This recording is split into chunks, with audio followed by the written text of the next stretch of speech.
Good morning, everyone. Good morning. Hi.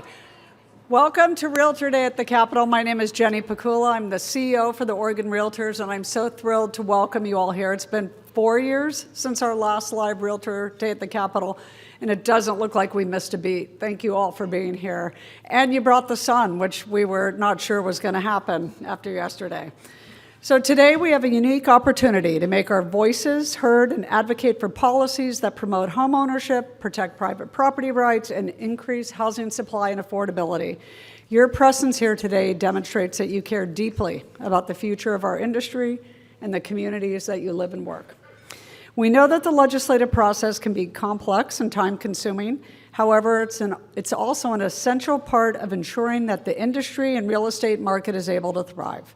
We are excited to welcome the National Association of Realtors Riding with the Brand Tour to celebrate with us what it means to be a Realtor and the power and importance of the brand. To further solidify the importance of the brand, we have the official lifestyle brand of baseball with us today, Oregon-founded company Baseballism. Hence the Cracker Jacks baseball, get it, theme. So as we gather here today, let's keep in mind the importance of the work we're doing, the importance of the Realtor brand, and the impact we can make on the policies that affect the real estate industry, our businesses, our communities, and most importantly, our future. And with that, I'd like to introduce a Realtor who truly cares about our community, 2023 Oregon Realtors President Grace Bergen.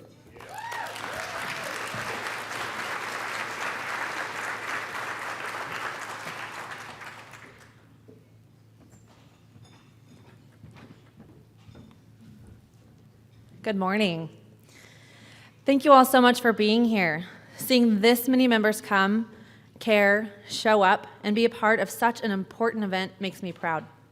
Proud to be a Realtor, proud to be an Oregonian, and proud to be a part of this association and this incredible group of people. To our members who have been here before at Realtor Day at the Capitol, thank you for seeing the importance of today and coming back to continue to be the voice for our communities that need us. To those who are here for the first time, we've all been there. We all know what you're going through. I commend you for being here. Chances are someone told you to come. Someone tapped you on the shoulder and said, you need to be at this event. It's an incredible event. And they wouldn't be wrong.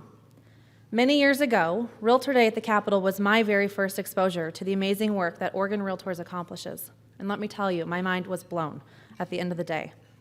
You're in for a treat.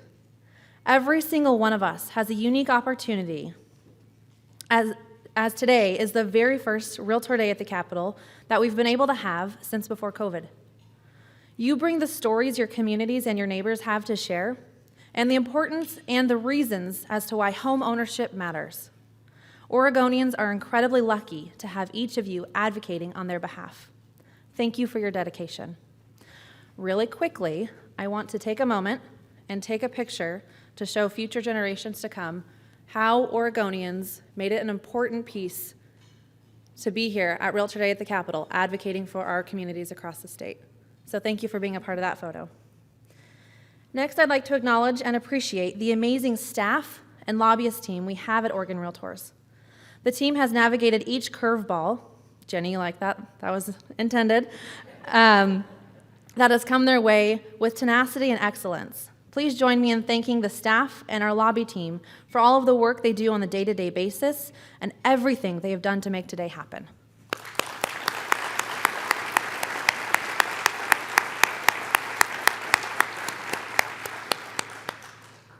We have an excellent day ahead. This morning, we will hear from our governor, our friends from the National Association of Realtors, an incredibly cool Oregon-founded sports apparel company, and our wonderful lobbyists who are fighting so hard to advocate on our behalf. After that, we'll head to lunch at the Capitol Mall, enjoy each other's company, play games and network, check out the Riding with the Brand tour bus, grab an ice cream cone, visit some of the legislators or their staff, and take a trip to the floor session. And now for our keynote speaker. Governor Tina Kotek has been a long-standing leader in Oregon's efforts to solve the state's housing and homelessness crisis. On her first day in office in January, Governor Kotek followed through on her promise to sign 3 executive orders to address this crisis. These orders declared a homelessness state of emergency, directed all state agencies to prioritize preventing and reducing homelessness statewide, established a statewide housing production goal of 36,000 units per year, and created the Housing Production Advisory Council to develop comprehensive budget and policy recommendations that meet that goal. She recently signed House Bill 5019, the bipartisan emergency homeless response package that include the urgent funding she proposed in her response to her homelessness state of emergency declaration. The funding will help local communities reach the governor's statewide goal of preventing 8,750 households from becoming homeless, adding 700 low-barrier shelter beds, and rehousing at least 1,650 unsheltered households during her first year in office. Governor Kotek has a track record of collaborative work to build more housing, headlined by the passage of House Bill 2001 in 2019. The bill made Oregon the first state in the country to re-legalize the development of the missing middle. The bill she chief-sponsored has since become a model for states across the nation looking to address their own housing shortages. The governor is working this session to pass policies that will reduce red tape and pave the way to meeting her ambitious housing production goal in the years to come. In 2013, she became the first openly lesbian speaker in the nation. When she stepped down from the legislature in 2022 to focus on her run for governor, she was the longest-serving House Speaker in Oregon history. Please join me in welcoming Oregon Governor Tina Kotek.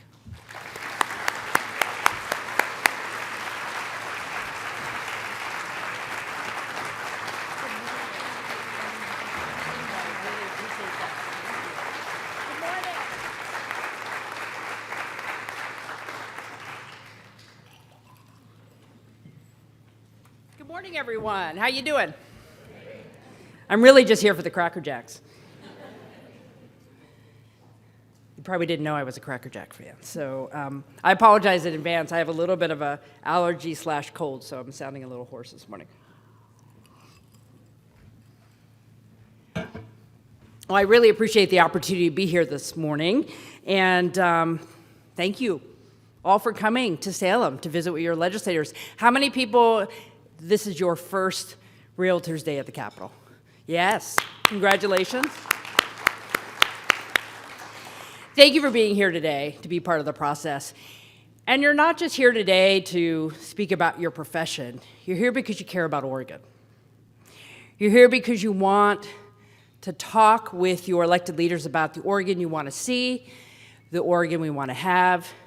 And I think for many of us, that's an Oregon where everyone has a pathway to success and opportunity. So thank you for being here today. I hope you have great conversations with your legislators. In my 15 years in the Oregon legislature, and especially in the last 9 years as Speaker of the Oregon House, I've worked hand in hand with realtors on issues where we agreed and on issues where we weren't seeing eye to eye. But every time we worked together, it was about listening to each other, finding common solutions, and trying to get the work done for Oregonians. That goes back to 2016 when we worked on a bill to improve clarity in the annexation process, to 2019 when we all worked together on a nationally recognized piece of legislation to improve access to housing options by passing the first law in the country statewide for the production of middle housing. We did those things together. And I'm here today as your governor to say, let's work together to continue to take on the biggest challenges that our state is facing. Because I know when we work together, we can solve those big problems for Oregonians and for ourselves so we can have the state that we want to see. As many of you have been following, I'm not even 100 days in office. We have been very mission-focused in my administration on those large challenges that are facing our state. Our housing and homelessness crisis, increasing access to mental health and addiction services for the Oregonians who need it, and making sure that we are doing everything we can to make sure that our youngest students in our schools learn how to read. I think we can all agree that those are key priorities that we need to face together. And in addition to that, I'm working hard every day to make sure state government can be transparent, effective, efficient, and being part of the solutions that we need to see in our communities every day. So my goal this morning, I think keynote's a little fancy. I'm going to give you an update about where we are and the things we've been working on, particularly on housing and homelessness. And then I'm going to ask you for your help. So on my first full day in office, I signed 3 executive orders. I signed an executive order stating that we have an emergency due to the high levels of homelessness around our state. We've seen an increase in unsheltered homelessness in our state of 50% from 2017 to 2022. And so our executive order was put together to say, let's focus on those areas of high need around the state, bring urgency and accountability, and work with the legislature to pass a package early on in session that could bring needed resources to our communities. That legislation was passed early in session. I signed it a couple weeks ago. Yesterday, I announced the first allocation of those resources to those emergency areas with very specific outcomes to say, here's your money, Lane County. Here's your money, Central Oregon. Here's your resources here in Marion, Polk, and Salem. Here are the number of shelter beds I want to see. Here are the number of people who have to be rehoused. And across the state, given the additional direction from the legislature, there is rent assistance and additional prevention dollars going out across the state because we don't want any more Oregonians to become unhoused.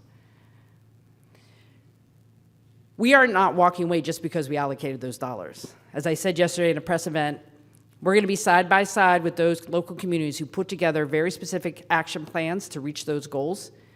We are bringing an emergency management overstructure to this conversation. So we are with them every day, ask them how they're reaching their goals. They will be reporting to us. And if for some reason some of these communities are off track and can't hit their goals by the end of the year, and our total goal at minimum is to rehouse 1,200 households and create 600 new shelter beds, if we are somehow off track, we'll reallocate money.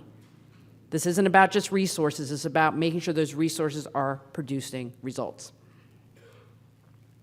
The second executive order I passed on my first full day in office was about state government.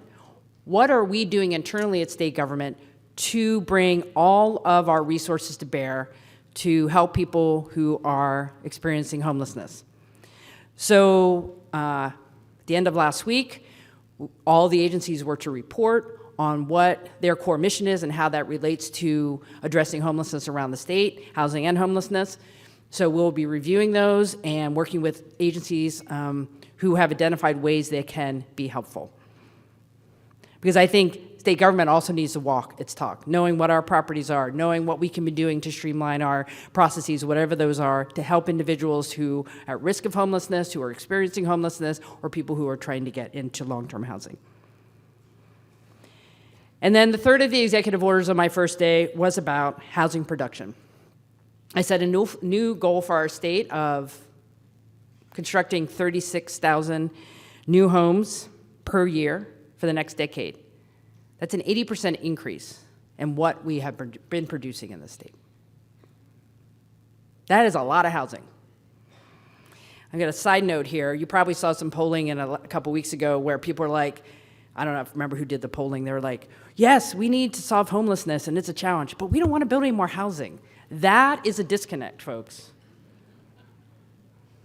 We have to deal with that.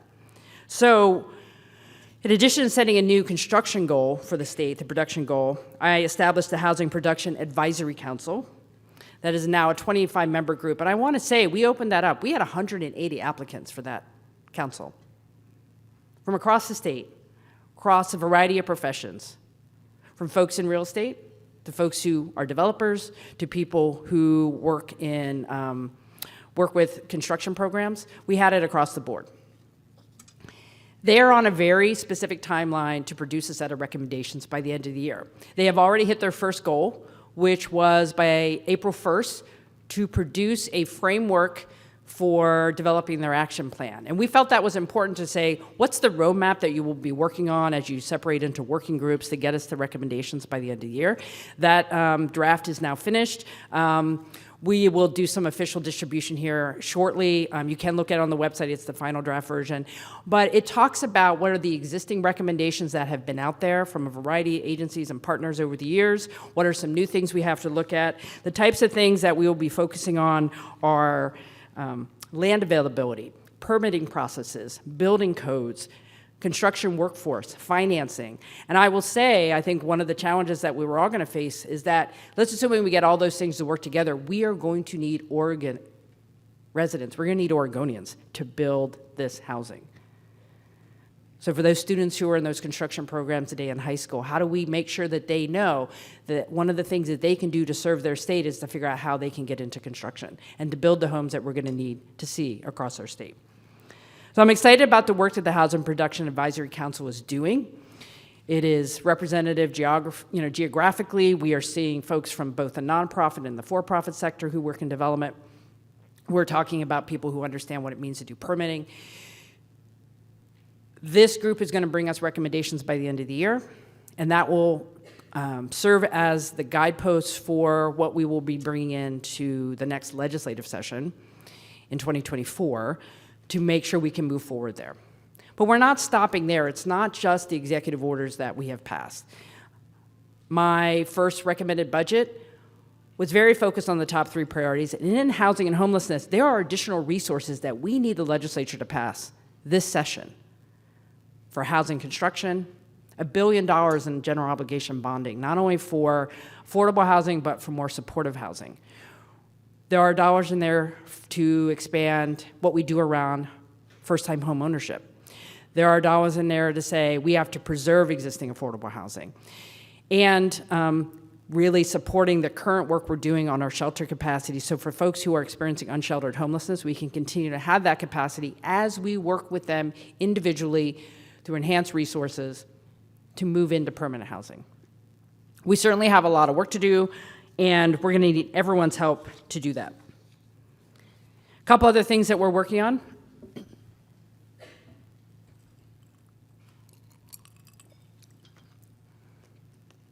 I think many of you know that while I was Speaker, in addition to passing a middle housing bill in 2019, we passed a bill that said maybe we should really understand what our housing needs are across the state. Under our land use system, under Goal 10, we need to understand what is a adequate supply of housing at all income levels for Oregonians to have. So early in the session, the legislature did the next step of the Oregon housing needs analysis work.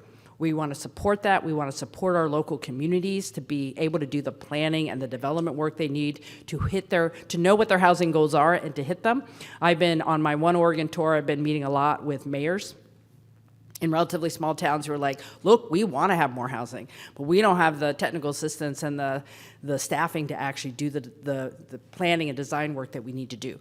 We want to help those communities to be able to do that. It's going to take everyone working together from local government to state government to our federal partners to make sure we can get more housing in the pipeline. But we need to know where we're going, so I appreciate the support on ONA with the housing needs analysis so we can understand where we need to go in building more housing. And then this session, I want to thank you for your support of House Bill 3414. I know we're working on some amendments. This, among other things, establishes a Housing Accountability and Production Office. It's not enough to say, here's what we should be doing if local jurisdictions aren't walking the talk, right? So we have to reduce the red tape, make it easier to permit, making sure that we're providing technical assistance, but also oversight to say, hey, you're not following the game plan here. We need to get housing. You're not being helpful. That office is going to help us have the tools to do that. So I appreciate your support of that legislation. So I think you can tell from that list, we have a lot going on, but that's the nature of the crisis we're facing. I don't need to tell this group that we have a housing problem. And it's affecting everything we do in this state. It's affecting our ability to have economic growth. It's affecting our ability to bring new people to our state. We have people leaving because they can't find a place that they can afford. We need more housing here in our state. So let me get to my ask of you. As I said at the beginning, as Speaker and now as your governor, I am here to listen and to be solution-oriented in solving problems. And I need your help to get there. I'm on the road a lot, and I talk about how the status quo is not good enough anymore. Business as usual is not working for us. If we continue doing what we've been doing, and pick your little area of the world, we're not going to get to that housing production target. We're not going to be able to have the state where people have access to prosperity, as well as be able to grow and to have the economic situation that we all know is important for communities to thrive. You're on the ground. A lot of you got into this work because of the sheer joy of giving someone that first key when they get their first home. I was thinking about this morning as we were driving in. So when you run for office, you think about what got you here. Well, I gotta be really honest. I've always had a roof over my head. When I grew up in Pennsylvania, my parents were children of the Depression. They owned their own home. I lived in the same home for 18 years. I went to the same school district for 18 years. Now, that's a little unusual these days, I know. But to have that sense of security and shelter, think about where you came from. When you had that, you were successful. And until every Oregonian has that, we will not be successful as we should be as a state. And I think we can get there. But we're going to have to be creative. I was just in downtown Portland a couple weeks ago talking to someone who is converting their commercial space to residential in downtown Portland. That is awesome. So if any of you are in commercial real estate and you own property, let's talk about it. How do we make that happen? So we can bring people back to downtown Portland to live there. It's not going to be every building. Some buildings apparently are better than others in terms of making that work. But we can do more of that. So we can have more people living in downtown Portland. So we can bring people back there, support our small businesses, so Portland can be able to thrive better given, where we are in terms of our business occupancy and residential occupancy in downtown Portland since the pandemic. We have work to do there. But let's figure that out. There's a project at the Port of Portland talking about modular housing, taking mass timber from Oregon, converting it into modular housing, moving it to other parts of the state. We can do that. These are beautiful homes. We have to be open to different types of homes. I have a friend who's working on a 3D printing project. He's printing homes. It's not that the regular sticks and bricks aren't going to be good enough. We have to do all of it to get to that target. And you're a big part of that solution because people look to you as the experts on what it means to get a home. So my ask of you today is be part of the solution. Bring forward those new ideas. Let's work together. We all have to start saying yes more and a lot less to no. We have to be open to building housing in all parts of our state in new ways so everybody has that opportunity for security and safety and success. And I know you understand what that's about. You understand what that smile is when that person gets their first key for their first house. So let's work on that together. My commitment to you is I'm willing to push the envelope on things. I'm willing to say that that's not good enough anymore. I'm willing to work with you to try new things. So I hope you'll take up the call, be part of the solution, wherever that means in your profession, across the board, volunteer, bring forward ideas. We are open for business. We want to know what your ideas are. And together, I believe we can get to our new housing goal. I believe we can get folks off the streets. I believe we can get more prosperity and security across our state, but only if we do it together. So thank you for the opportunity to be here today. I appreciate you all. I hope you have an awesome time with the legislature. Remind them, ask them to fund the governor's budget when it comes to housing and homelessness. I really appreciate it. And we're going to be successful together. Thank you. Have a great day. Appreciate the time today.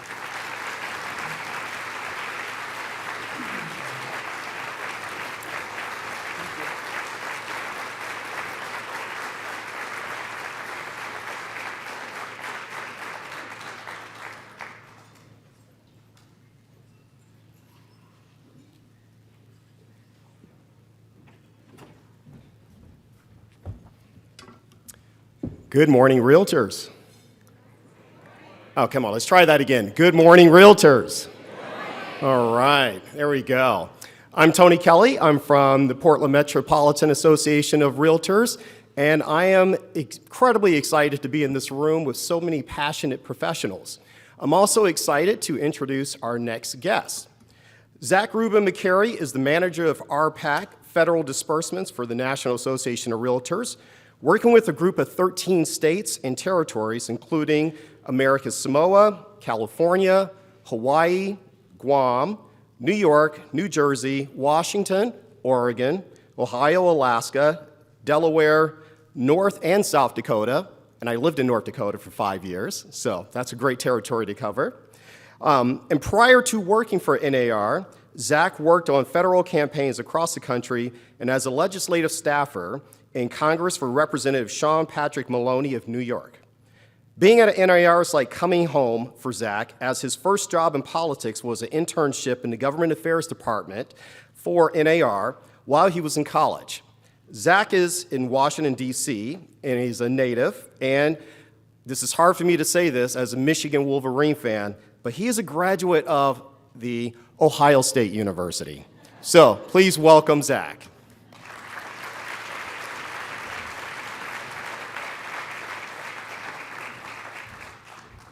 Well, I can safely say that's the best introduction I've gotten from a Wolverine ever, so thank you.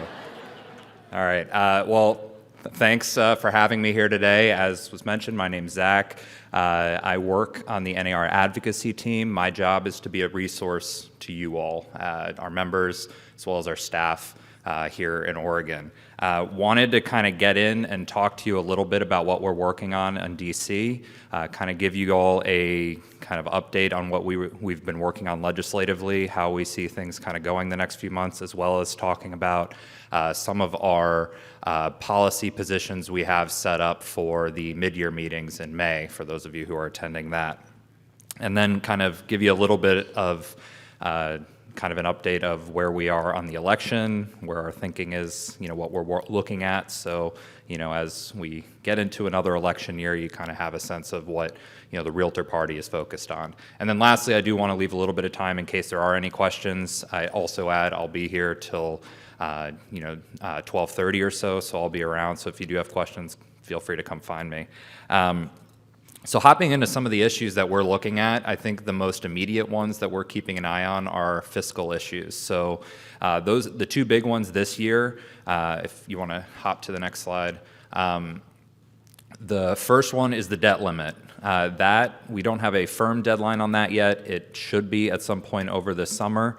That is going to be very much impacted about how tax season goes, how collections go, right? But what does this mean for you all? Ultimately, if the government defaults on their debt, these are spending obligations the government has, this could impact the market. Last time it happened, there was a lot of second-order effects that really slowed down home sales, FHA loan approvals, all sorts of things like that. It can get really messy. So we are cautiously optimistic. Things have been kind of quiet on this front, which in DC is a sign that people are talking to each other, not at the camera, so that's great. But it's something that we're keeping a very close eye on because we know of the impact it'll have on the market and you all's businesses.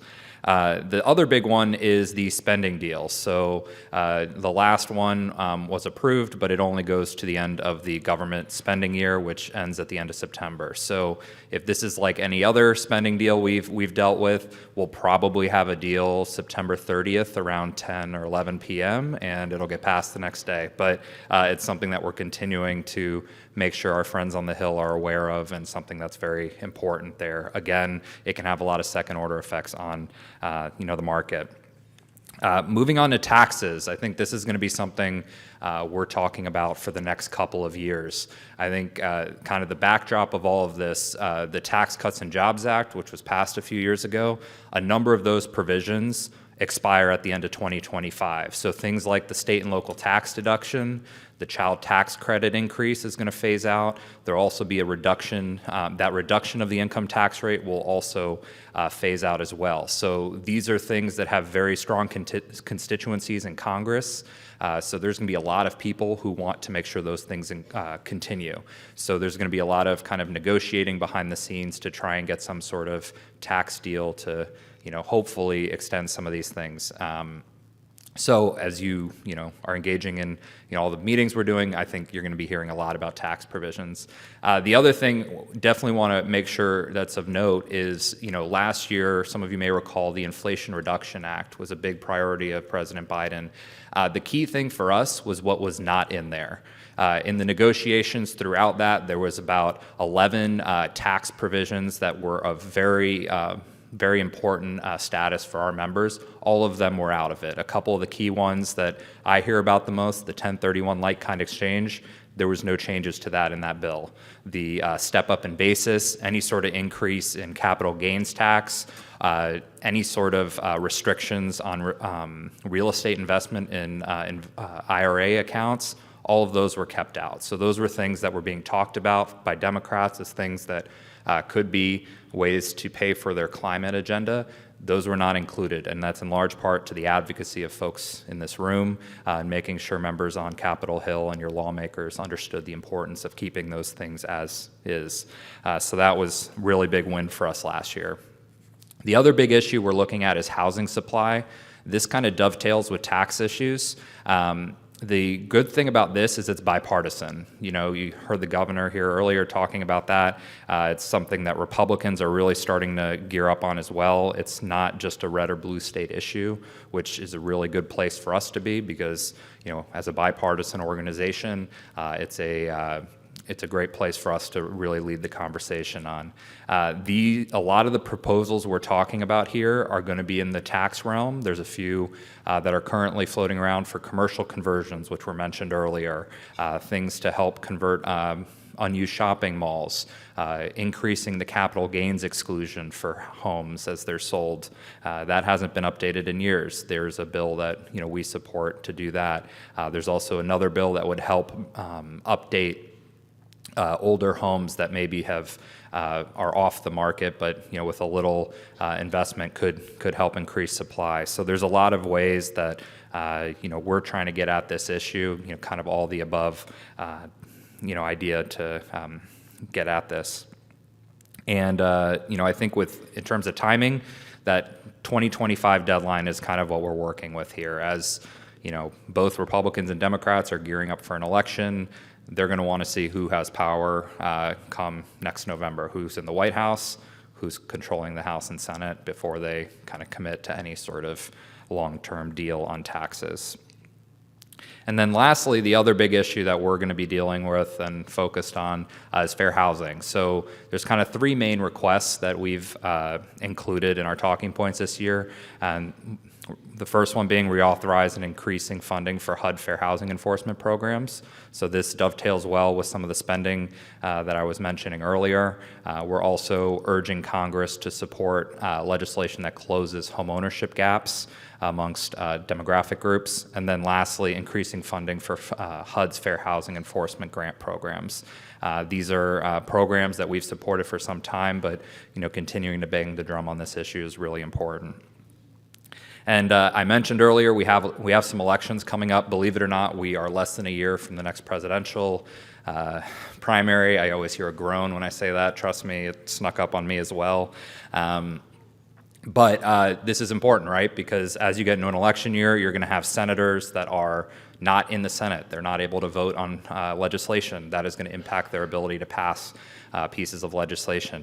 And that it also is going to limit the amount of legislative time they have to deal with some of these issues. So a lot of the focus this year is making sure we are educating members and continuing to make sure they know how important these things are, but also making sure they understand these various provisions. I see a few folks here I've seen in May at our May meetings, and they've probably had to explain what a 1031 is to a 20-something-year-old staffer on the Hill. Like, there's turnover there. These people are mostly very young. They don't understand these issues. They've likely not bought a home. So, that continued effort is really, really important, especially as we're gearing up to the 2025 with some of those key deadlines.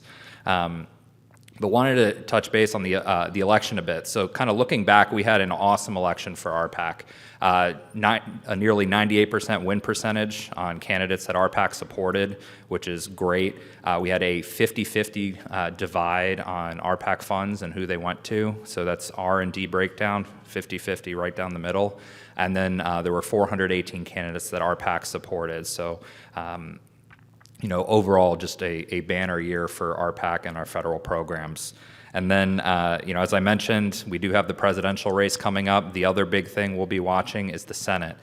Neither of the senators here are up for re-election, but the Democrats have 20 out of the 34 seats that are up for re-election, so they've got a uphill battle there.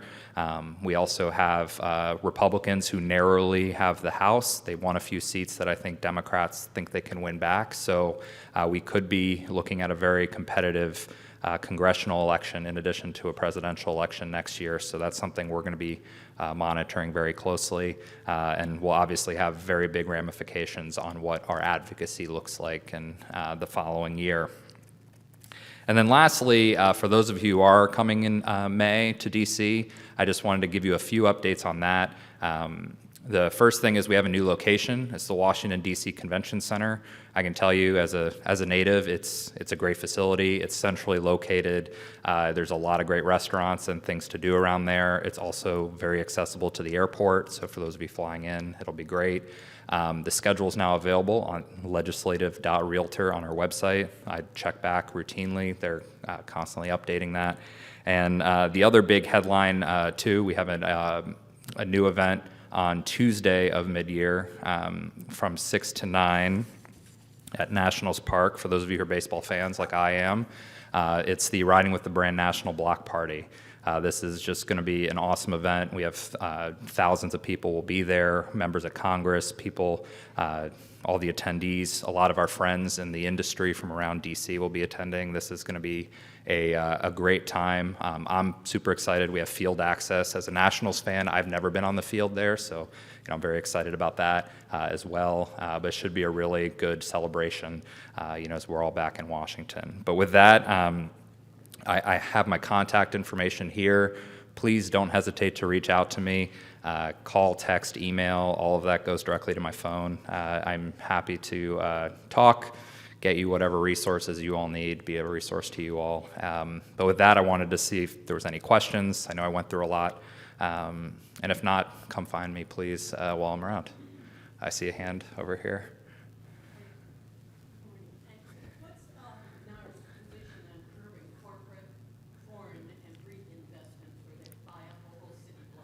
Yeah, no, great question. So were you listening to my phone call?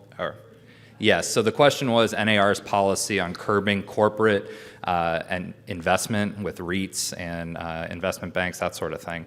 I was actually on the phone about that right before walking into this room. So actually your Senator Merkley has a bill on this. We do not currently have policy on that issue in particular. I know our tax committee has looked at it. There are a number of ideas floating around on how to possibly curb that investment. I think,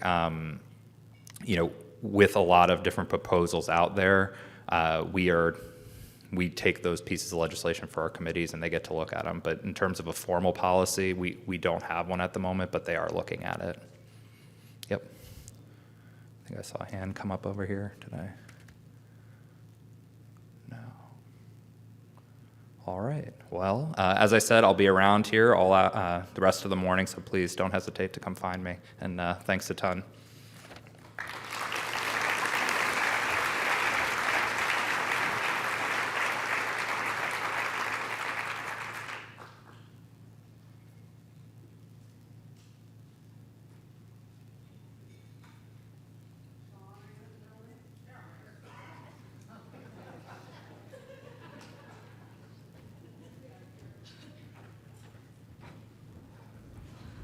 Good morning, everyone. I am Natasha Whitefield, the chair of your Political Affairs Key Committee, and I'd like to introduce you to our Oregon Realtors lobbyist team. Shaun is the chief lobbyist for the Oregon Association of Realtors. His legal practice focuses on representing a select group of clients before all levels of elected and appointed government entities in Oregon and Washington, D.C.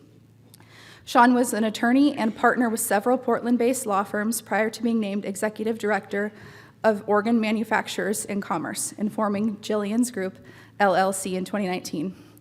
A native Oregonian, Shaun received his BA in Communications, summa cum laude, hope I didn't murder that, from San Diego State University and his JD from the University of California, Hastings College of Law.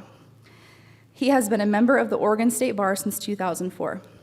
Jodi has been a wonderful addition to our lobbyist team. She is a former state legislator with 10 years of experience in the Capitol.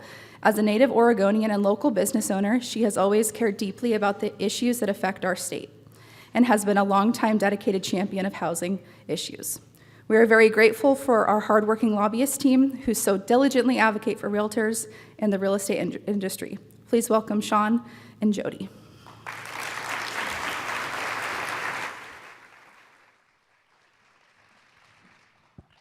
Well, this is what, are we on?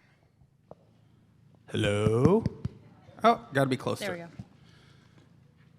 This is what happens when people go short. Now you have even more time with the lobbyists. So we're delighted. We have 18 slides each, and we should have you out of here about 2 p.m. Thank you all again. It is always incredibly exciting to walk into this room and to have the upstairs room and see it just full of our members coming back to Salem. You all have heard me say before, this is my favorite day of the year. It's my least favorite day of the year.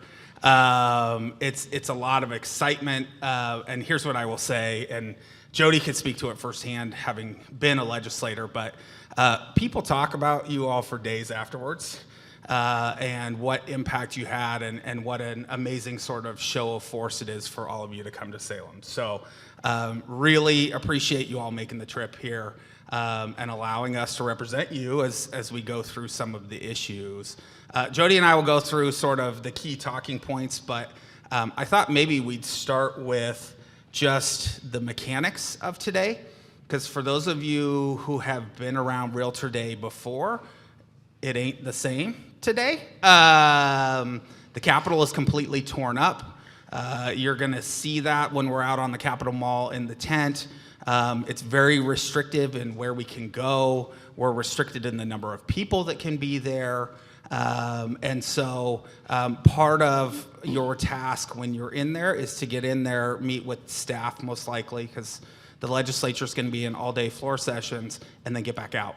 And normally we don't ever tell you all that you have to get back out, but we do have a maximum capacity of 500 in the Capitol. I'm gonna give away the punchline. There's about 500 of you in here.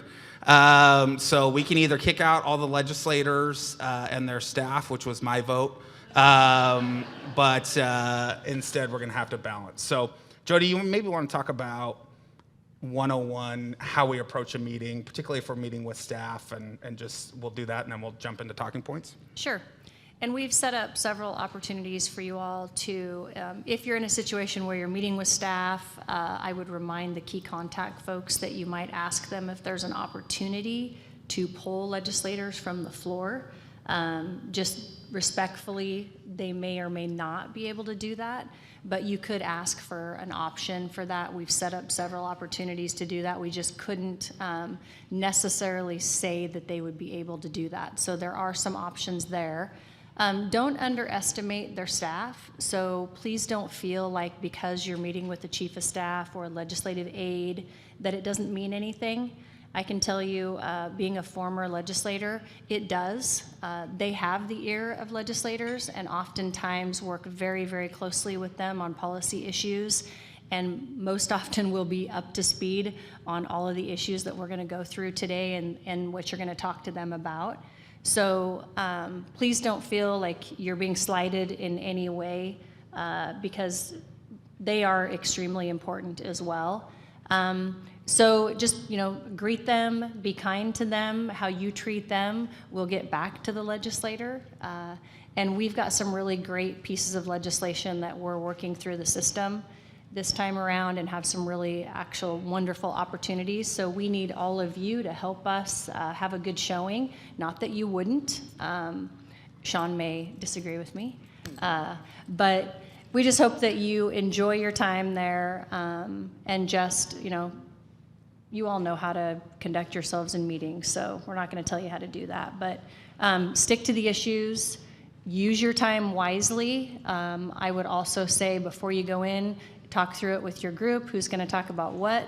You get 15 minutes with them. So make sure that you're covering everything you can. Try to use real life experience situations if you can do that. Again, it means so much more for them to hear from you than it does us. They see us day in and day out. And I can tell you the impact that you all have is immense. Just like the governor said this morning, it is so true. You reflect often on who got you there, and a good legislator, which we've got some really good ones in that building, really truly care about that. And so it's really meaningful that you're there and spending time with them. And you went over logistics, so I'm trying to think what else. Are we gonna go to the tent? Yeah, so when we leave here, we'll run over to the tent where lunch will be served for everyone. It's going to be a little bit of organized chaos there because the legislature, as we've mentioned, they're going to be on their respective floors all day. They'll hopefully have a break for lunch. And so we're trying to push as many of them over there as possible. Some have RSVP'd, so I know, or Jodi knows who's coming.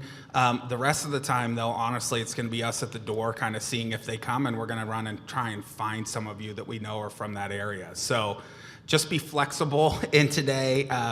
Poor Jenny, she likes everything dialed into a T, and this day is killing her. So we'll have some shots for her at the end of the day at the bar. With that, let's get into sort of our issues. Let's see if... oh my gosh. Hey there, Even with my glasses, I can't can't read that. There we go. Wow. What the hell is that, Bill? This is the first I've seen of these. No, I'm just kidding. We'll do a couple of what I would say are almost our housekeeping bills or good consumer protection bills that we brought forward on behalf of the association. And then the last 2/3 of our talking points are about housing supply. And really, as you heard from the governor, we have an opportunity to work with her to increase housing supply. Her housing advisor was sitting next to her, which Jodi and I both know very well. And I said, I hope you guys are wed to that 36,000 number because, boy, we are hammering it too. So 36,000 units, and we'll certainly get into those. So you don't need to keep showing my fat face. Thank you. Back to the talking points. So House Bill 3092. This is an issue that actually came out of our Business Issues Committee, and it deals with wholesalers. I'm sure many of you now, and I see Mr. Harris out there, have been familiar with this new business model. Effectively, what it is individuals who are not licensed real estate brokers are going in and offering to purchase homes under contract, but they have no intention of actually taking possession of the home. They simply turn around and market the contract and try and flip the contract before the deal actually closes. And under our current system, they are not regulated in any way, shape, or form. They have no duties to the seller, not even the duty of good faith, and they have no disclosure requirements. So good work on behalf of our Business Issues Committee and our legal team in working on this issue for about the last 6 months to bring forward a bill, and that's House Bill 3092. It did come out of the House Housing Committee unanimously. It's got a fee associated with it for the registration for these folks, for the agency, so it's down in Ways and Means right now. So good progress on the bill. We expect it to move forward, but certainly if you all have actually seen an example of this, give that to legislators and talk about what I think is really a good consumer protection bill. This is really making sure that those folks who are selling their homes really enter into the contract knowing what they're getting themselves into, which from the horror stories we've heard very oftentimes they are not understanding that. So great bill. As we say in the legislative building, good bills should pass. And I think that's certainly one that should be an easy ask of folks. And like I said, it's in full Ways and Means, so it's appropriate for both the House and the Senate to talk about voting on that bill because it'll go to their respective floors. Back to the slides. Thank you. Senate Bill 825.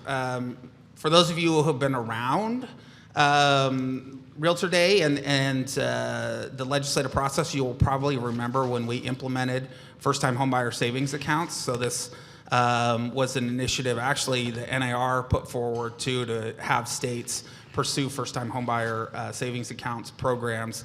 It allows folks to put away tax-free, similar to your IRA, money to save for a home. And we put the program in place.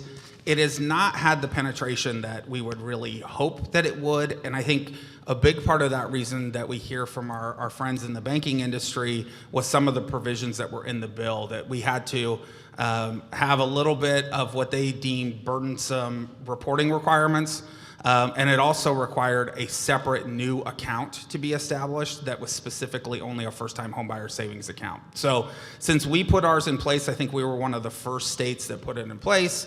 A number of other states have gone and put them in place as well. They build off of our success and make it even better, and we turn around and copy them. So Michigan just put theirs in place, and they've had a better success rate, so we're copying Michigan effectively by changing our statute a little bit to mirror theirs.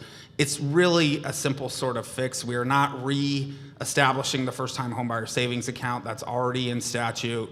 What we're doing simply is easing the reporting requirements for the banks as far as it goes more on the borrower now, what they report to the Oregon Department of Revenue.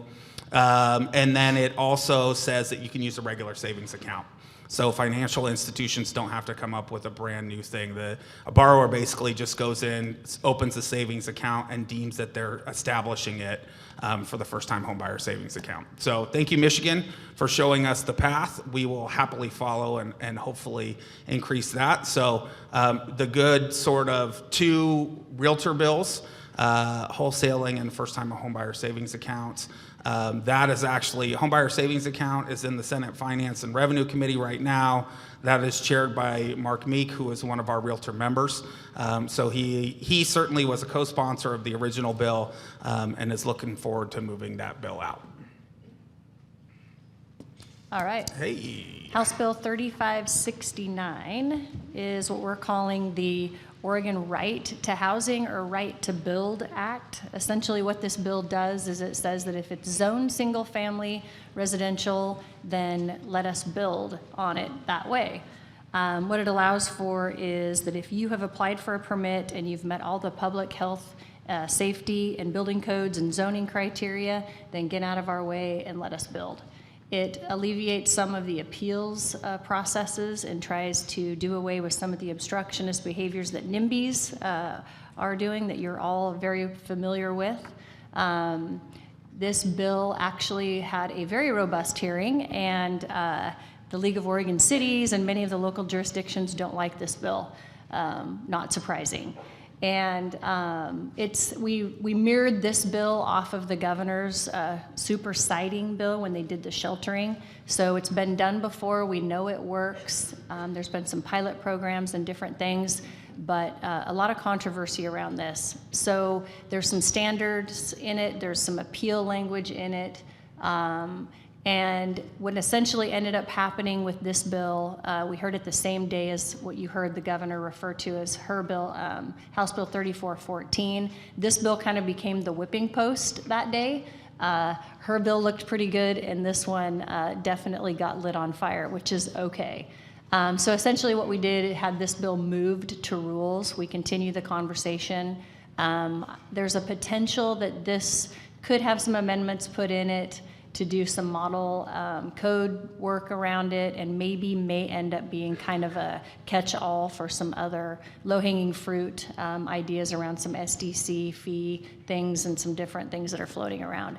So as of now, it sits in rules. It still is the Oregon Right to Build Act, and it still has all of those pieces in it that I just talked about, but more than likely will not remain that way, because we're going to take some of the pieces that were most important in this bill and put those into the governor's bill that she spoke about earlier, and I'll go into a little more detail about that when we talk about 3414.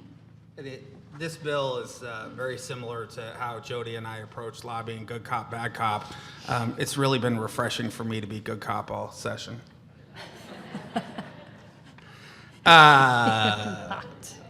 Let's go on to the next one. 611. 1051. Oh, we're doing 1051? Yeah, let's Okay. do positive first. Okay, Because okay. this is, as Jenny loves to say, a kindler, gentler Jillions. This is all positive in the morning. And Okay, so Senate Bill 1051. So this is a shovel-ready lands increase, supply increase. So essentially what this does is it increases our land supply by up to 200 acres in, so we have the urban reserve. So within the UGB, then you have the urban reserve. So this would be those cities who have an urban reserve. So there are 13 of them and 3 within Metro. So we've tried to run this bill actually for, oh my gosh, 3 sessions at least, so close to a decade, and have worked with local jurisdictions, and I think this is probably the most pared down, I think honestly though overall probably the best version that we've come up with. So what it does is it says that if you have an urban reserve, it's permissive, it's not required of a local jurisdiction to do this. So if you have a property owner and a jurisdiction who agrees and the community wants this, they can bring up to 200 acres every 5 years that are in the urban reserves into buildable lands. So essentially, we have about 40,000 acres of land in the urban reserve, so it ended up being about 5,000 acres every 5 years. Of course, this small amount of land lit hair on fire with League of Conservation Voters and Thousand Friends. Again, a very robust hearing. We did have another provision in this bill that would allow for small cities of populations of 3,500 or less. We started at 10,000, ratcheted down to 3,500 or less, the opportunity to create an urban reserve. We've since modified the bill. It's actually going to go not just urban reserves, but also into some other zones. Like the city of Bend has what they call a UA zone, and there's a couple of others that will probably end up being in that. That'll include those small cities, but it's not targeted at just those who have 3,500, populations of 3,500 or less. So it's going to reach out a little bit farther than just those 13 cities, and it will still do that work for the small cities. This is a big lift, but I think, again, it is permissive. And I think, as you heard earlier with the governor, she is looking for ways to think outside the box, not do things the same way. This is one of the ways that we're going to get to 36,000 units. Without this, we're not going to get to 36,000 units.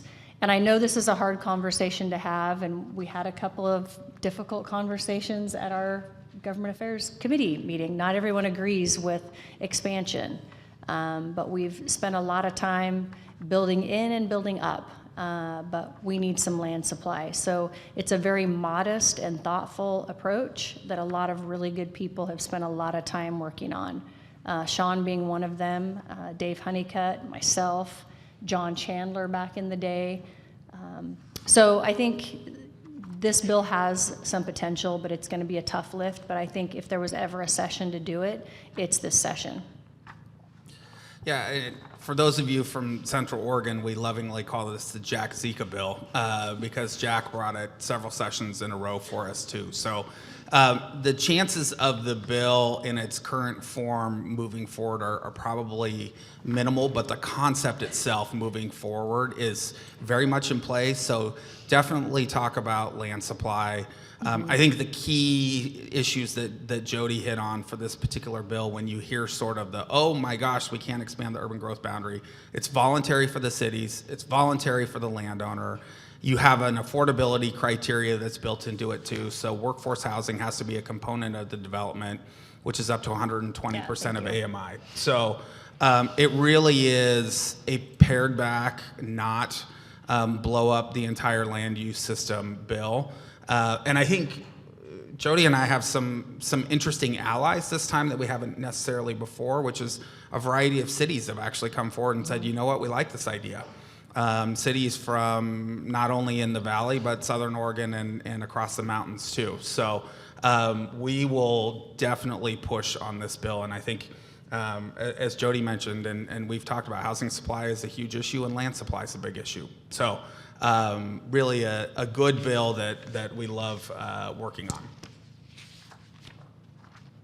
Governor's bill. I get all the fun ones.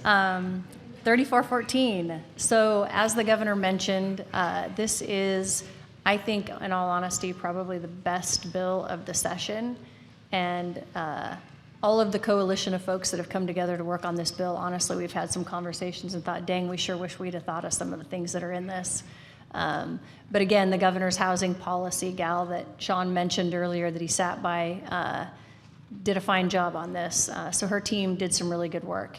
So essentially, she went into some detail, so I don't want to reiterate everything, but essentially if you apply for a variance, you're going to get your permit on a piece of land, on a development.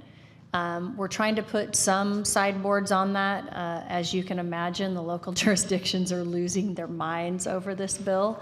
And so they're going to put some definitions around what a variance is. On the appeal side, we were able to amend this bill and ask that in order to appeal, you have to be the applicant, which helps us on the NIMBY side.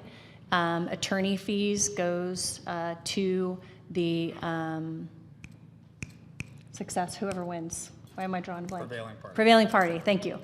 So prevailing party gets attorney fees, which we've never had before, which should also help. Standing up the office, the Housing and Accountability Production Office. Surprisingly enough, California actually has an office like this. They stood it up but didn't initially adequately fund it. So the CEO of the home builders testified in support of this for us, and they actually funded it about 3 years ago, fully funded it, and he said it's been the best thing that they have actually had to help them with housing supply. The cities who actually don't want to build hate it. The cities who do, it's actually provided a nice landing space for them to say, it's not on us. The local folks can say, we're not making this decision, the state's making us do it. So they've had some really good work there. He said that our bill is actually in the state of Oregon better than theirs. There's more teeth in ours. So it's going to allow the state to step in when you have a situation where a local jurisdiction is either misinterpreting the law or just simply getting in the way of development because they don't want housing and just being obstructionists. So the state's going to be able to step in, sanction them, put parameters around that they cannot do those things anymore. So lots of things around that. Let's see, am I missing anything, Shaun?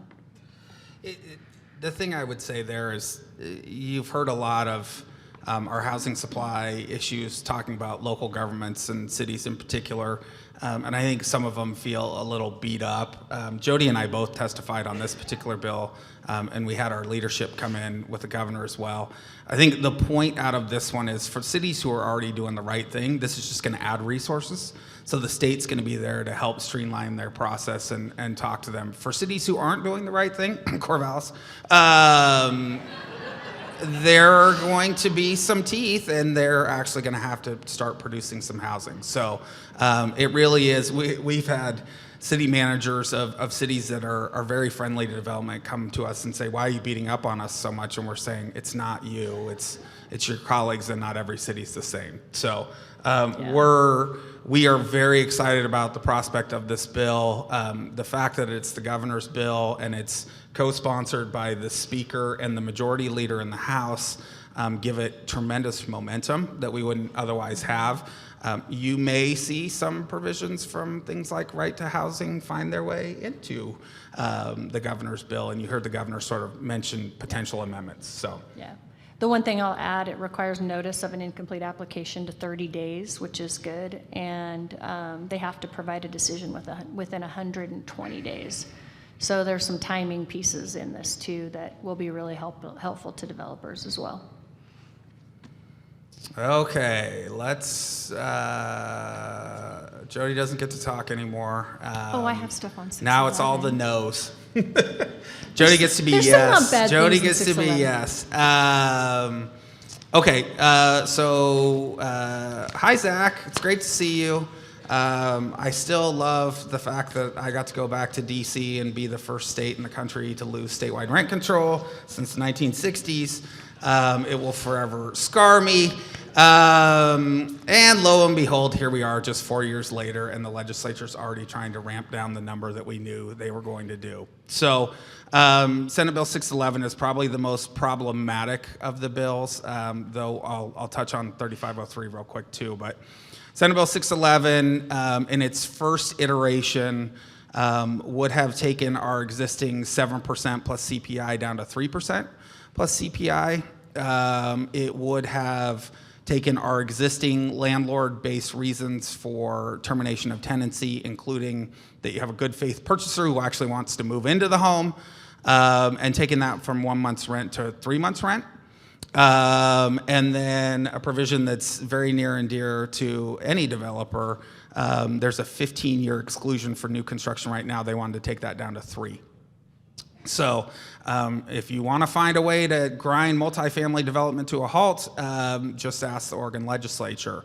We were successful in getting most of the provisions out of 611. So now the bill in its current form says it goes from 7% plus CPI to 5% plus CPI, with an overall hard cap of 10% regardless. We still don't think it's fair to ratchet down that cap. I think it was very clear at the time that the bill moved forward that we thought rent control wasn't going to work. Lo and behold, it turns out rent control is not working all that great. And so we are very much in a no position on this particular provision. Though I will say, good job by everyone pushing to make sure that we got at least 2 of the 3 problematic provisions out of it. 3503 is completely fine for the folks from PMAR. It simply allows local governments to do their own rent control programs.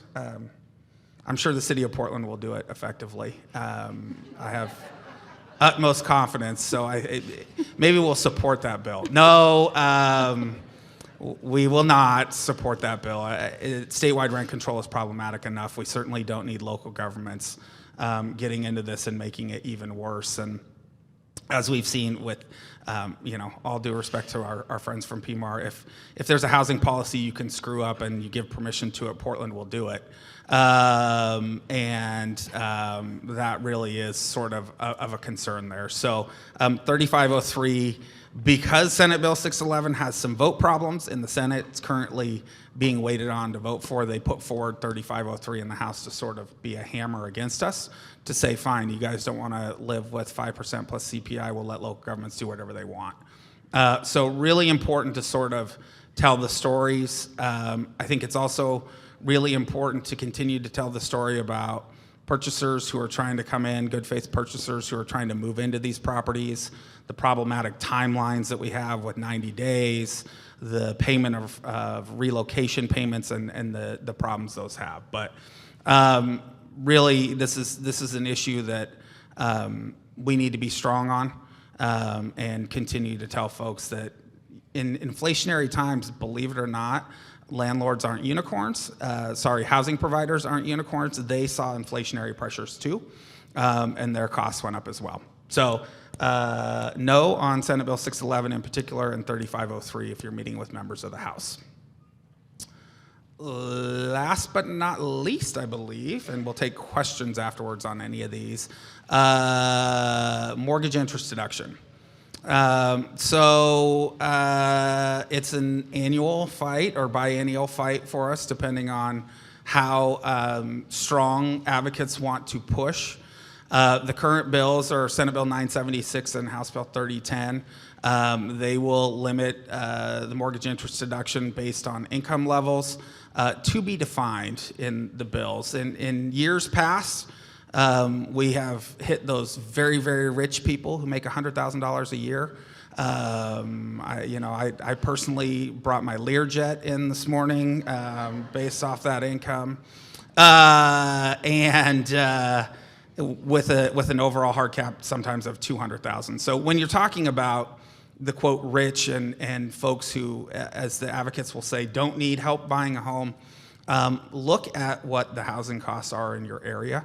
We had an informational hearing because the chair of the Housing Committee didn't actually get Senate Bill 976, even though it's his bill. So he decided to have an informational hearing on mortgage interest deduction and slightly referenced the bill, which is completely against protocol in the legislature.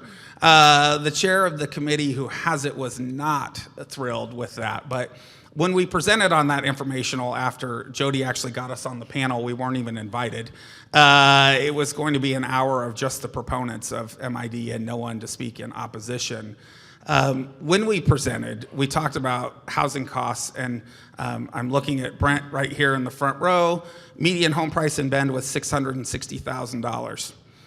You are basically using that entire cap of $750,000 of indebtedness on your primary residence there, and you're pretty much a middle-class individual at $660,000 purchase price and a median home price. I think the income level necessary for 660 was 186. It is incredibly expensive to live in Oregon. I'm not telling you all anything you don't know, but I think a very interesting statistic that came from NAR, and it's up there on the bullet points, we're the fourth least affordable state in the union.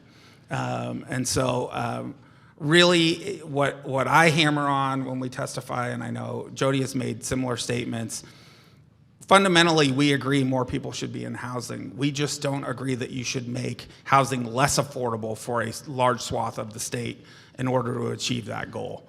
We are very much in opposition to Senate Bill 976. If you do have the opportunity to meet with your senators, please stress this one because it's going to have a hearing tomorrow. I don't anticipate that the bill is going to move forward tomorrow, but we certainly need a show of force, and the timing of it may have been coincidental with this particular Realtor Day to show the proponents how vehemently we oppose this particular bill. So say no to changes to Oregon's mortgage interest deduction. Zach already screwed up and lost $1 million down to $750. I blame him personally. That is enough of a haircut for everyone across the country, and we don't feel further cuts are warranted. I wanted to add really quick on Senate Bill 1051. If you hear from anybody that bill is dead, technically that number is dead. We'll have a new bill in rules, so make a note of that. And then also, if you're meeting with Senators Anderson or Meek, please make sure that you thank them. They've been champions on all of our housing legislation, especially Senator Meek, who happens to be one of you. He's taken a beating on that Senate Bill 1051 for sure. And he's also been super helpful on 611, which is the rent control. So if you have a chance, and you're meeting with them, please thank them, as well as Vicki Breeze-Iverson and Representative Helfrich. So those of you that are having those meetings, if you could make a plug and just thank them, that'd be great. But 1051 will have a new number because it's going to go to rules. All right, we do have a few minutes for questions. Does anyone have any questions, or those talking points are just laser clear and you don't need any help? Anyone other than Jeff Wyron have any questions? That doesn't mean you, Rick. Hey, Jeff Wyron with PMAR. Thank you for the information. House Bill 611 and Senate Bill 3503. Do you have any hard statistics for us about the impact of the rent control that we do have on the total number of units available for rental, people converting and selling so they don't have to be subject to it, and possibly the increase in average rents as a result of the rent cap and forcing landlords to kind of systematically take those increases because they feel they need to. Any data that we can share with our legislators on that? We do. I'm hesitant to generalize data that basically comes from multifamily Northwest and not much else. But here's what I will say, just sort of on our realtor data side of things. In Portland in particular, with rent control and the other landlord provisions that have gone in, we've seen a significant conversion of single-family rentals over to ownership. So folks are effectively selling those properties rather than maintaining them as rental properties.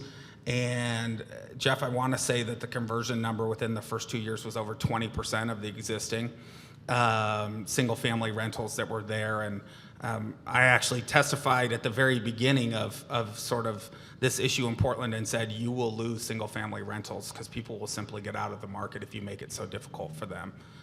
So that certainly is one of them. On the multifamily development sort of side of things, it's really hard because it's been rent control coupled with inclusionary zoning, coupled with, you know, a variety of different things that really drop permitting off a cliff. But we did put a provision in inclusionary zoning that if you were in the queue before the law went into effect, you were exempt from it. So we saw this giant run-up of everyone trying to get in. And now that it's there, it's dropped off a cliff. But we're hoping to see that kind of build back out after that initial bump.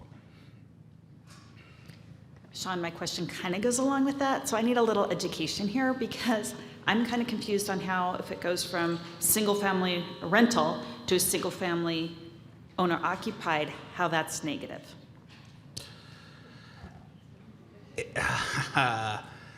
The negative, I would say, is we need a significant number of rental units in this state. And so the best way for us to approach that issue would be to add units rather than replacing one for one, taking a rental unit and turning it into home ownership.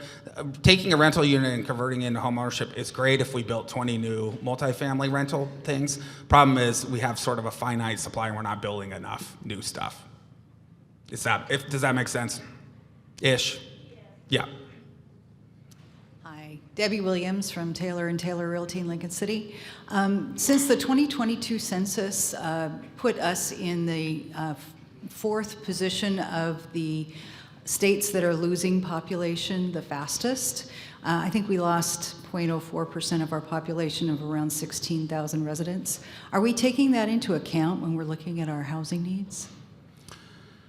Yeah, when you're looking at long-term supply and and the 36,000 units that the governor laid out over a 10-year period. First of all, and it depends on the number. Jodi and I use different ones depending on the day of the week, depending on the economist. But we're anywhere from 120 to 160,000 units short for our current supply. So I would love to at least break even, and then we can talk about future and whether or not we need to turn those numbers down a little bit as far as the 500,000 housing units that are expected over the 20-year planning period. Right now, at least if we could break even and get to what we have for the population that's here, that would be a huge benefit. And it basically requires almost doubling current housing production. Yeah, by 2040, we need 584,000 units to keep pace with future demand. Now, there's going to be some fluctuation in that when the census comes out again, with the changes in some of folks leaving and not staying. Plus, I just read an article yesterday about lower birth rates in Oregon and things like that, but I think it's going to be a while before you see any of that flush out. But it says we have 584,000 units by 2040 to catch up. Hi, Helen Marston from Central Oregon Association of Realtors. I just want to add some of the talk points to Senate Bill 611 and then House Bill 3503. In 2022, there were $50 billion dollar amount that the transaction actually done by international investors. And so I have been watched that which states those investments goes. And then, along West Coast, So the first state they go is California, and then Washington. So the international investment just bypassed Oregon State. And I thought that was the reasons that the nationwide rent control pushed those investors away. So I don't think many of the investors, they always do research. They watching their numbers. And then I don't think they want to put their money to buy the investment properties in Oregon because that statewide rental control. And then so actually our state lost a lot of the investment from overseas investors. Yeah, Thank you. Helen, Very it's- good point. Yeah, capital is fluid. Yep. Well, and if you're a hedge funder, you're not going to hedge your bets on a state who continues to bring rent control back too, and you're not going to invest moving forward. Hi, Patrick Eiler, Rogue Valley Association of Realtors. Jeff kind of alluded to it and got a little bit of an answer to it, and somebody else brought it up. And I was looking and trying to do some research to find out how many rental units we've lost or not lost since the first rent control bill came into effect. Do we have anything? I couldn't find anything. I'd love to tell the legislator, we've lost this many units because of this. Is there any way? I think the more compelling story is if you have an individual who came to you and said, I'm leaving, I'm selling this property, I'm pulling my investments out. For those of you who are at governance, John Baker is the prime example of pulling investments out. That is his retirement. I sort of told him to round down the numbers a little bit of how many properties he sold off to be a little more compelling, and John Baker might be a 93-year-old widow instead. But no, Patrick, I think we can give statistics all day long, and that's what we'll do. I think individual stories are far more compelling from you all. Okay, thank you. I think, and we've talked to them about numbers of permits that have declined. We've shown them the data on that. They don't listen. Same thing happened in Minnesota, St. Paul City Council. They passed an ordinance for rent control, and multifamily permitting plummeted. Went from, it was here, went to here. So they did a sweeping repeal. We've given them that information. So it's stories like that that help too. But I think, Shaun's right. I heard Mr. Baker's story as well, and it was compelling. So I think hearing personal stories is the best.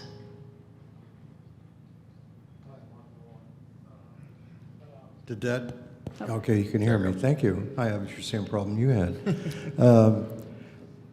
What I haven't heard yet is what's happening with industry, with commercial building new things, new companies coming into Oregon, which is going to bring new employees, new workers, and what that projection is. Are new people are new businesses and construction coming into the company, into this state, and what kind of people are going to follow? Are we looking at an aging population, so we're going more older people? What kind of housing do we need for them? What kind of people do we need? What kind of housing are we going to need for people who are coming in for new jobs in the Portland area, in IT, or in Eugene for supporting U of O and new startup companies. So I'm interested in what you're seeing along those lines. Here's what the story I love to tell the legislature is, believe it or not, if the market demands it, Jodi's folks will build it. They really want to micromanage what they want built and where they want built, and really don't listen to the market quite as much. And I'm sure you all are the face of that, of seeing, okay, X buyer, I have a millennial who used to live in an apartment in the urban core, and now they're getting married and having kids, and they want to move out to the suburbs, believe it or not. Or, we hear time and time again, people actually do like single-family detached homes with yards. They want walkable communities, don't get us wrong. But I think from the perspective of what new housing is going to be built and for what demographic? Yes. We want all of it. We have spent the last 6 to 10 years focusing on urban infill. Now it's time to talk about other housing types as well, particularly when you talk about new companies coming here. And I'm guessing that you're referring a little bit to the semiconductor conversation that's been going on as we battle for $52 billion nationwide to try and bring a little more chip manufacturing to the state of Oregon, because Intel certainly has been incredibly successful on that.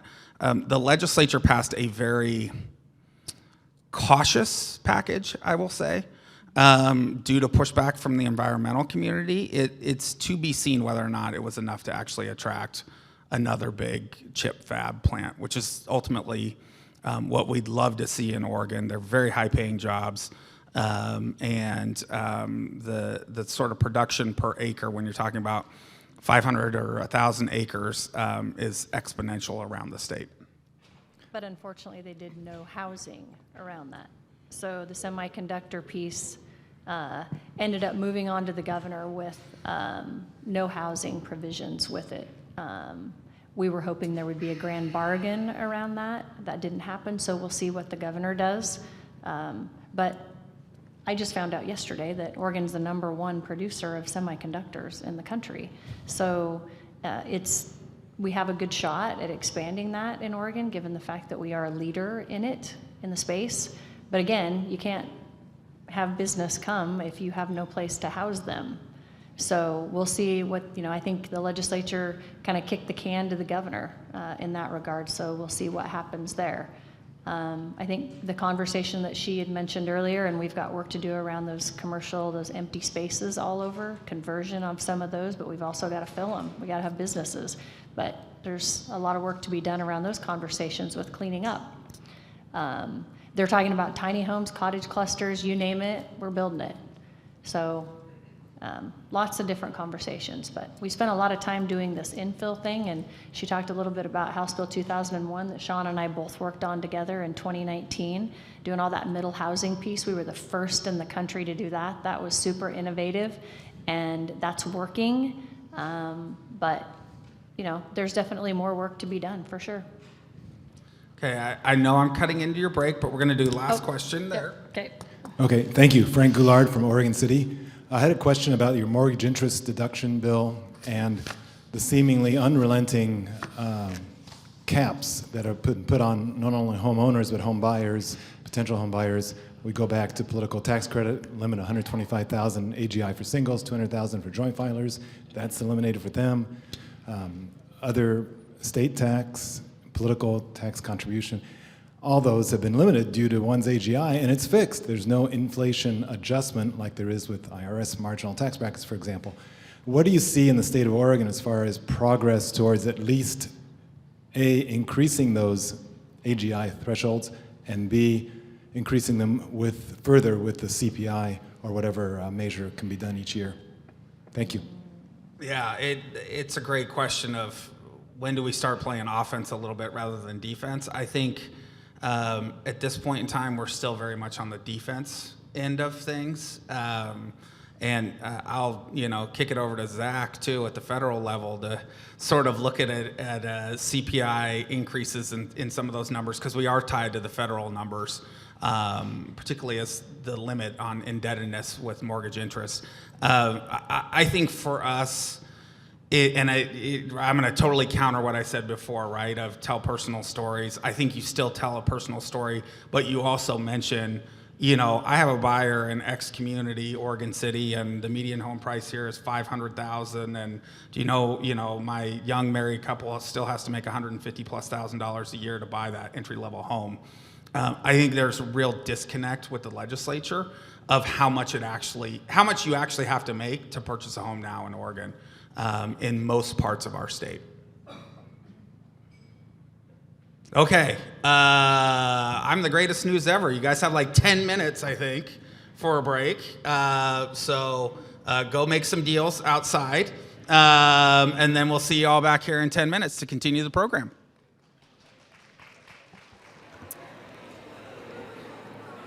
Good morning. If If you could make your way back to your seats, we'll continue our program.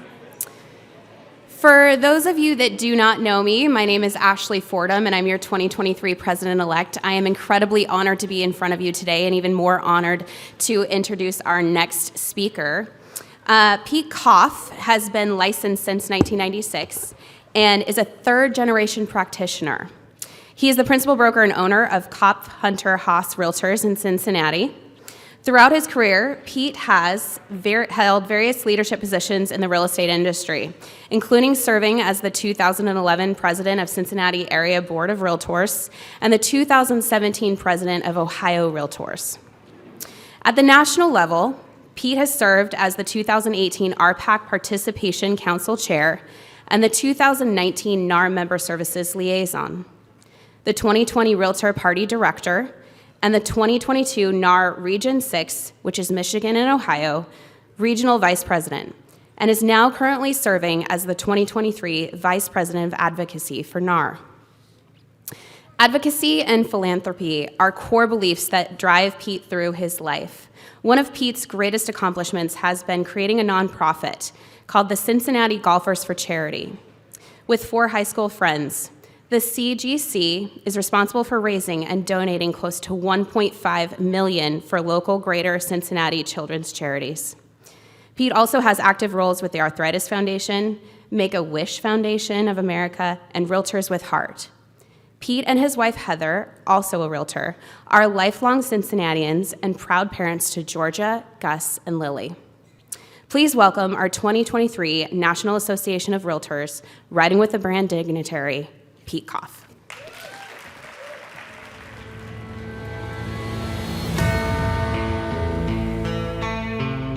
In the Old West, when a cowboy rode for the brand, it meant they had signed on to the mission and goals of the ranch owner. It meant they were committed and were a dedicated team player. It meant that they promised to protect the brand as though it was their own.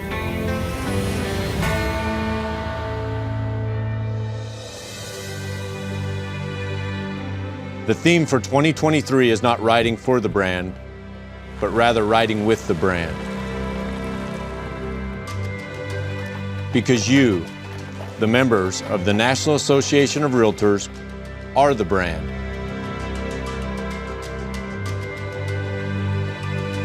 The brand is you, and the brand is us. We are the brand. It's who we are. It's bigger than any one person. And for years, great leaders like you have protected and safeguarded the brand. Thank you for riding with the brand and giving your very best. Our brand represents the best of people who truly love our community and the people who live in it.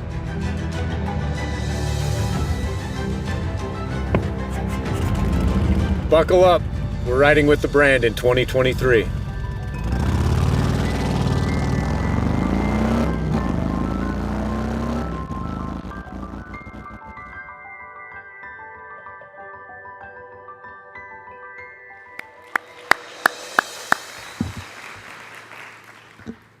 Good morning. You guys look great. You look like you're prepared for a big day today. But today, X marks the spot. And you're thinking to yourself, Pete, what the hell does that mean?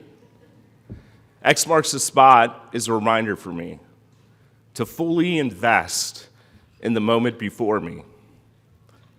I know, looking out at all of you, you're trying to sit here, text clients, maybe check in with your significant other or family.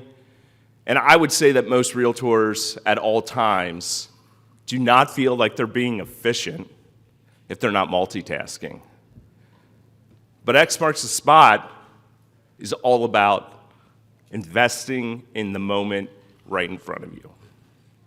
Whether it's talking to your kid, your significant other, your mother, your father, your child, your client. or other members of our association. And today, X marks the spot with our elected public officials at the State House, because what you're about to do is the greatest gift that you have, and that is the ability to use your voice to improve not just what you do for a living, but to improve your communities by doing what you do for a living. Yep.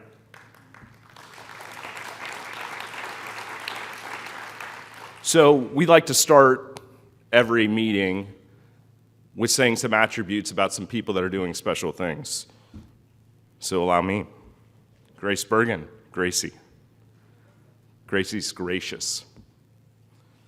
Ashley Fordham, she's genuine.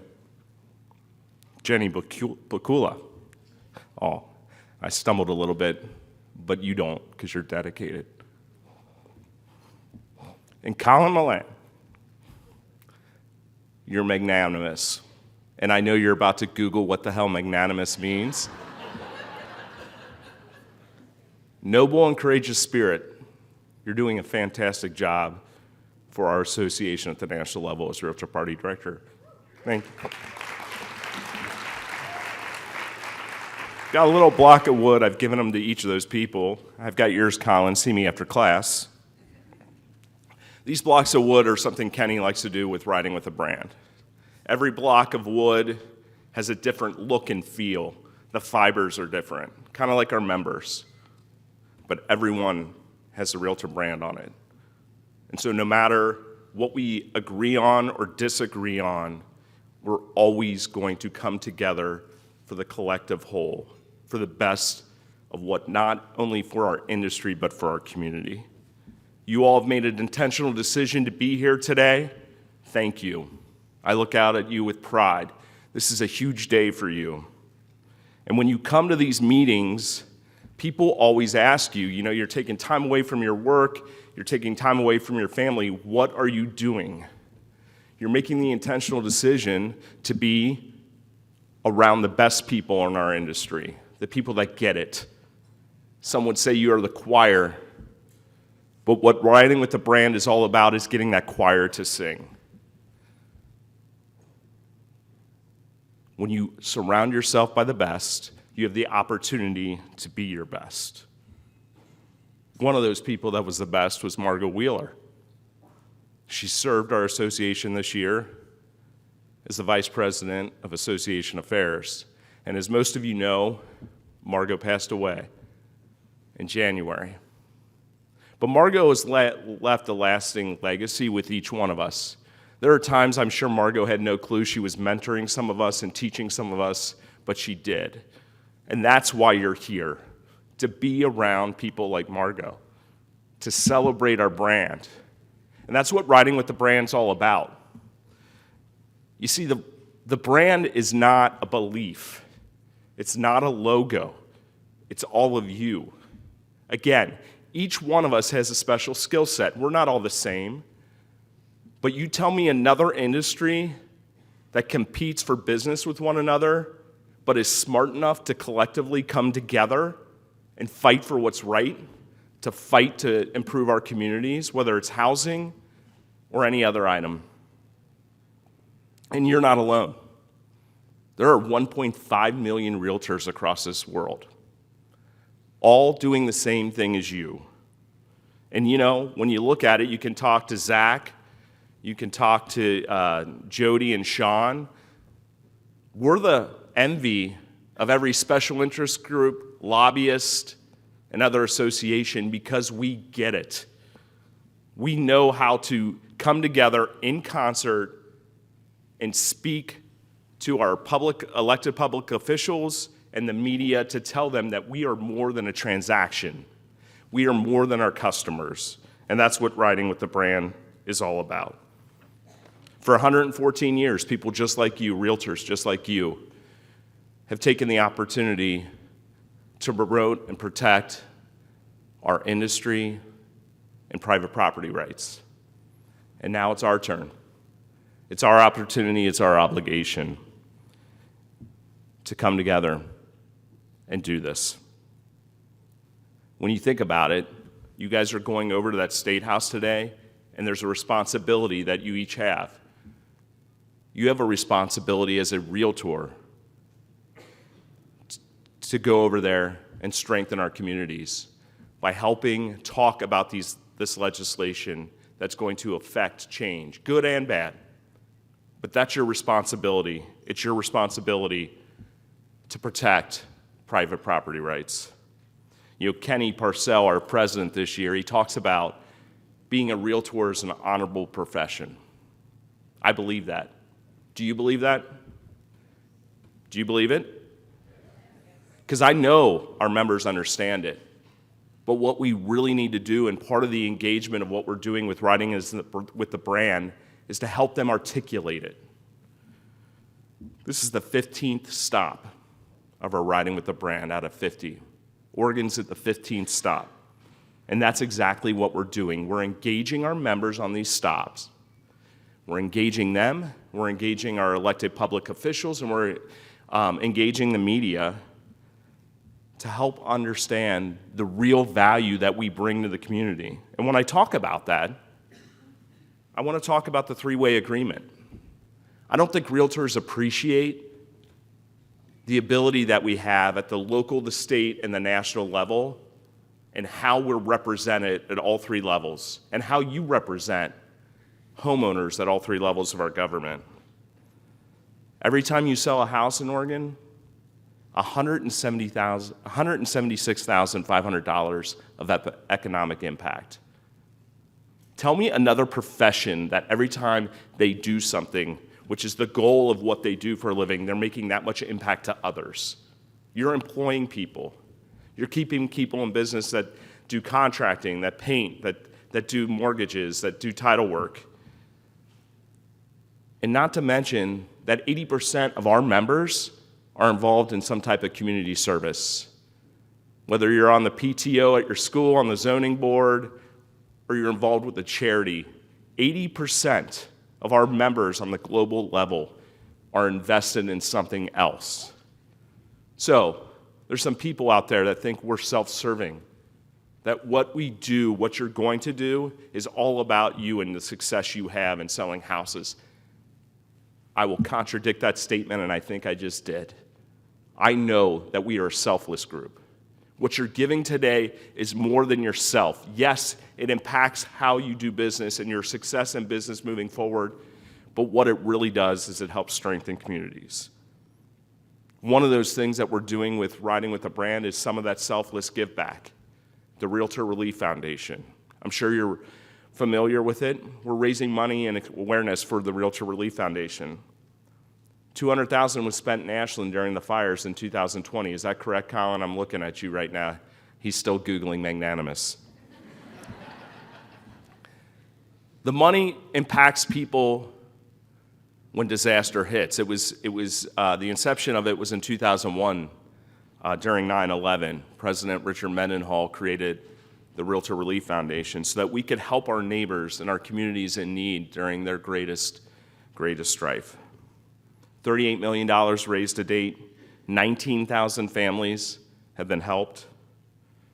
This year, we've raised $1.4 million of our $5 million goal, and $60,000 of that has been raised through a little sweepstakes that you're going to be aware of today. We're raffling off a Harley Davidson. You saw it in the video.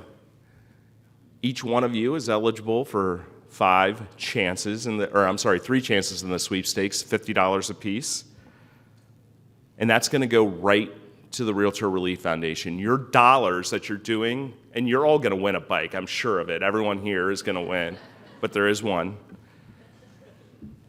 But your money going there, if you don't win the bike, it's going to go help some community in need when they need it the most. So please text RWTB to 41444.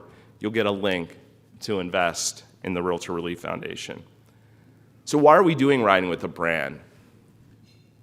Well, it is to help our members understand and articulate our value, but it's also to help our public officials, the media, and people in general on our value. And we have a lot of detractors. You're probably aware of the Department of Justice and our issues there, And we're lucky that the district court granted our petition to end their investigation. It was a huge victory for us. It was a huge victory for us. And Katie Johnson, our chief legal counsel, and her team have done a tremendous job defending that. And as expected, the Department of Justice appealed that decision, but we will prevail. Because they've never backed out. The Department of Justice have never backed out on a contract before, and they've done it this time. But what they need to understand, and what we all understand, is that we provide a pro-consumer, pro-competitive marketplace for the consumer, and will continue to do so. We're also facing a handful of frivolous lawsuits. Those are class action lawsuits, and we'll continue to defend those. But we need to do a few things in order for our defense to make sense. One of it is being able to prove and articulate our value, to remind the consumer and everyone else that'll listen that during every transaction, realtors have 180 touch points with their clients. Did you know that? Go check out competition.realtor to see what we do and what our value is, not just to the consumer, but our communities. And if you're not using an exclusive buyer agency contract, it's time. I can tell you in Ohio, we're looking to make the exclusive buyer agency contract law. That's how important this is. You need to make sure you're doing that. And again, I told you, we need the choir to sing. And the reason I say that is, yes, I know you understand the value, but we need to go to our other members in our associations, in our communities, and make sure they know. Our biggest strategic priority this year is housing for all. That's the 3 A's: affordability, accessibility, and availability. You heard Zach talk a little bit about that today. We have a 5.5 million housing unit gap. Our middle income, first-time home buyer, first-generation home buyers are all getting pushed out of the market, and you know that. What's the best way to build generational wealth? To own a home. We need to help people get in the queue, and it's tough now. If you don't have cash or want to do inspections, good luck. So what are realtors doing? Well, one thing I love about the realtor spirit is we don't just go to our public officials, as you heard Shaun and Jodi today, and tell them this is what's wrong with things. You look for solutions, and you heard Zach talk about them. Zoning reforms. We're working on investment in new construction, expanding tax incentives. We're looking at doubling the capital gains exclusion for primary residents. Conversion of commercial space to residential. These are all things that our members and our staff from across the country are working with the federal government to change.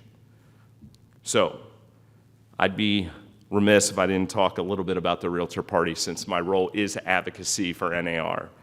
So we have a little saying, vote, act, invest. And yes, you probably have heard it a million times, but let me put a little meat to that. One thing I love about realtors is that we subscribe to this belief. You can either let things happen to you, or you can make them happen for you, right? And that's what you're about to do. You're not going to sit idly by and let these legislators make decisions without making sure they don't hear the perspective of people that are with homeowners every day, and home buyers and sellers. When we were in President's Circle in 2016, we were in Las Vegas, and Tom Brokaw was one of the speakers. This was right before the general election. And Tom Brokaw said, you owe it to yourself, your kids, your family, and your country to get involved. Just get involved. Don't let yourself sit and watch. Be discriminating in what you read and know what you're voting on. 91% of Oregon realtors are registered to vote. In the last general election in 2020, 83% of those registered to vote voted. We can always do better. One thing I love about the realtors is we do come together and collaborate. So many of these meetings, we start with the pledge, right? The Pledge of Allegiance, which is a great moment because you're standing up and saying, I live in the greatest country of the world and I'm going to pledge my allegiance to it, right? There's a word in the pledge that always gets me, and it's indivisible. I think a lot of this country could learn from realtors about the word indivisible. because you truly are competitors and you're coming together for the best and good of all. We live in a world of political polarization and the echo chamber of social media right now. Don't let that get you. Don't be fooled by that. Remember what you're doing. We are a nonpartisan group. We are doing what's best for the good of all, especially in the housing. Let me jump to invest. You know, if our greatest strength is our numbers, 1.5 plus million members, our greatest asset is our voice. So I want to thank you for investing not only your money and your time, but also your voice into what we do. I want to remind you that we do have a three-way agreement. So at all three levels of government, we have trustees that are vetting candidates for office, and they're looking at them. And they're saying, that person has stood by our side, that person believes in what we do, and it's tough. I can tell you that we are aligned, and we're trying always to do better at aligning ourselves with our members and with our goals. But you cannot sit and go through life and find one person that agrees with you on everything. That includes your mom, your dad, your sister, your brother, your significant other, your wife, your spouse, whoever it may be. There is not one person that you agree with on everything. And so remember that as we're doing this. Our Realtor champions are people that believe in our issues and support them. And that's who we support with our PAC. So we have to continue to evolve in that area, and we're doing so because complacency and entitlement are not going to be acceptable to us as we move forward on that. I want to end with ACT. ACT is what you're about to do today. Shaun and Jodi talked about you telling your story. There were a lot of pieces of legislation up there. Do not pick every one of them and try to go through them today with your legislator. Pick what you know and you're passionate about and tell your story. They don't want to hear why you think it's okay. Tell them about a client that had an issue because of this. Tell them how bad housing affordability, accessibility, and availability is now. Tell them that the governor's bill, 3414, I feel like Rain Man up here. Tell them how important that is, that we need to push the governor's bill. You heard Zach talk a little bit about the National Block Party. That is our national Riding with the Brand event. That'll be in D.C. on May 9th from 6 to 9. We've run it out Washington National's ballpark. We've invited all our legislators at the federal level to come, but we also invited their staff. You heard Jodi and Shaun today talk about how important it is to talk to the chief of staff and the staffers for your legislators. They're as important as anybody. That's exactly who the legislators listen to. So make sure that you're treating them with the equal and same respect. At the National Block Party, we're inviting all the staffers. It is going to be an impactful moment as we hope to have 10,000 plus people at this Riding with the Brand event to show the power of what the Realtor Party is. Our success in advocacy will define not only our industry, but it's going to define our communities for generations. So what you're about to do is very important. I was talking to our next speakers who were talking about baseball. I was telling them I have a grandfather and a great uncle, both who played Major League Baseball. And they said, "What about you?" Sometimes talent skips a few generations. But you all have a special skill set. My parents used to tell me hard work beats talent every day. I think that's because they knew I wasn't very good, but they're like, get out there and play hard. If you're going to be on a team, do something. You're on a team today. Respect one another, respect the process, believe in the process. Advocacy is the biggest strength and asset we have. I want to tell you a quick story, and then we're going to go to our special guest here.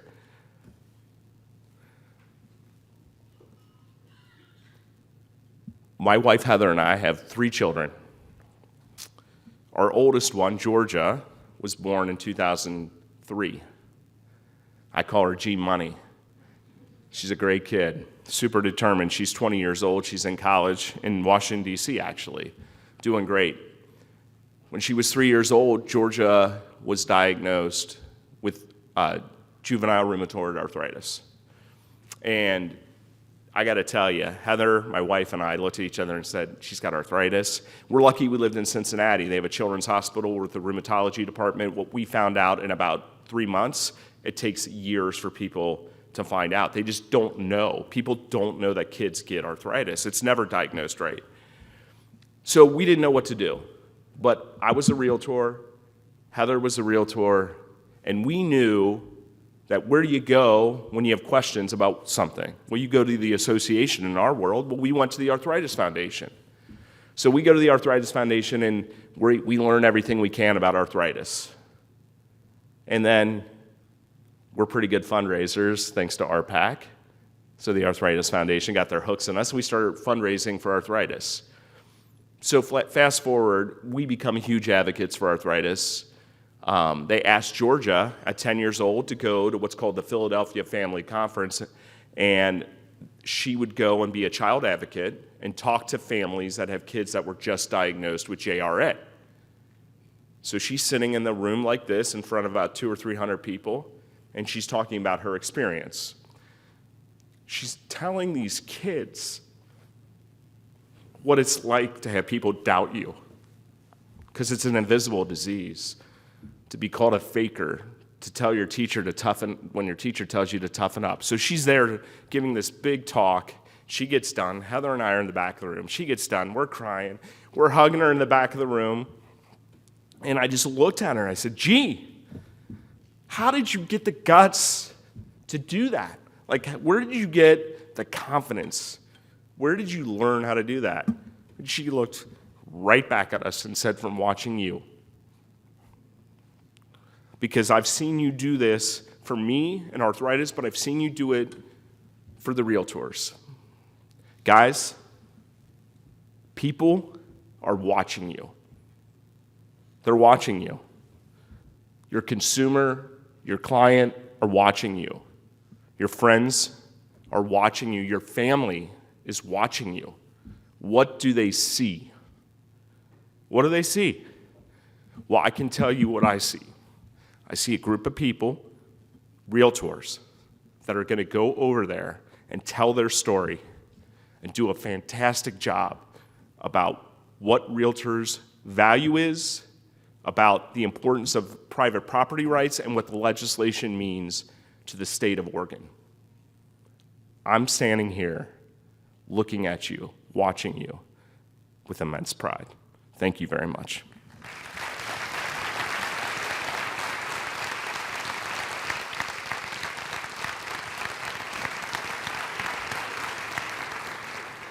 All right, next up, I'd like to introduce someone who will also speaking about the importance of a brand, Jonathan Jwayad. Jwayad, all right, geez, D-Wade Jwayad. Like that, you don't even need the Jonathan, just Jwayad. He spent his formative years hustling around the base paths for Interstate Little League in North Portland. After receiving the All-City Baseball honors at Benson High School, he continued his education at the University of Oregon. Yeah. Where he played for the club baseball team. During college, he and 3 teammates formed a youth baseball camp called Baseballism. The camp was a success, and in 2013, it was transformed into a lifestyle apparel brand inspired by America's pastime. Jonathan has been instrumental in the company's rapid growth. He's been responsible for the launch of multiple retail locations around the country at such marquee locations as Fenway Park and Wrigley Field. His greatest pride comes from the fact that Baseballism's success has allowed the business to donate more than $500,000 in product and cash to baseball organizations, teams, and charities around the world. Fantastic, man.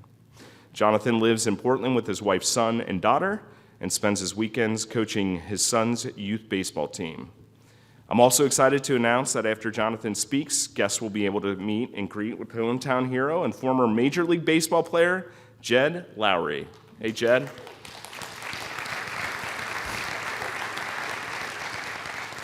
Jed was born right here in Salem, Oregon, and attended North Salem High School. Yeah, right. We got some other graduates here too, Jed. Watch out. Afterwards, he played for Stanford University, where he earned Pacific 10 Conference Player of the Year honors and was a two-time first-team All-American. Jed went on to a long, successful career in the major leagues, playing for the Boston Red Sox, the Houston Astros, New York Mets, and Oakland A's, becoming an All-Star in 2018. After 15 seasons, Jed decided to hang up his cleats and spend more time with his family. He now serves as an assistant coach to his daughter's softball team. I bet that's the best, man. A meet and greet with Jed will take place immediately following Jonathan's speech. Everyone, please welcome me in welcoming Jonathan and Jed.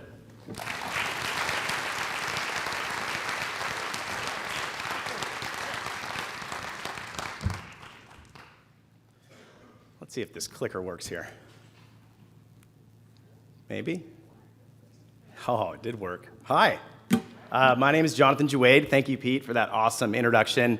I own a brand called Baseballism, me and a few other partners. And Jenny was nice enough to invite me here to talk about the importance of brand. And so I dug in a little bit, and I actually watched the video that was presented before Pete gave his speech, Riding with the Brand. And I thought, whew, somebody loves Yellowstone, right? This like old Western concept of brand. And I'm a brand guy, right? Went to U of O, I own a brand, but I never made the correlation of a cattle brand and a regular brand. And I thought this is the only opportunity in my entire life that I could bring this prop. I actually have a cattle brand with the Baseballism logo that one of my business partners made. So if you guys want to feel the weight of a brand, we're not going to heat it up, but it'll be next to Jed when he's signing autographs. So a lot of although, you know, it's kind of old Western, the production value is really good in that video. I really like it. The core values of brand are mentioned in that video. And today I'm really going to talk about my brand journey, how we value brand, and although we're in retail, hopefully it translates to real estate. If not, I'll just be a nice, refreshing speech. It'll be about baseball and not about real estate. So let's go to the next slide here. Okay. So Pete did a good job of summarizing, but Baseballism was born as a baseball camp. Back when I went to U of O, I played club baseball there. It was before they had a Division I team.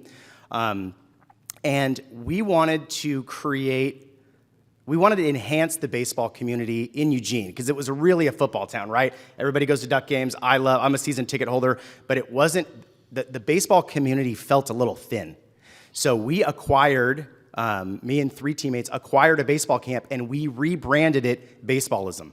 This was back when, you know, you could go get domains. And so we grabbed, you know, the concept of the belief in baseball or isms was used, but nobody had captured the IP. So we purchased baseballism.com, acquired a camp, and we ran this baseball camp. And it was super fun. We did things different. We announced the kids. But one of the biggest things and one of the core values for brand is we wanted to do something a little different and something a little unexpected.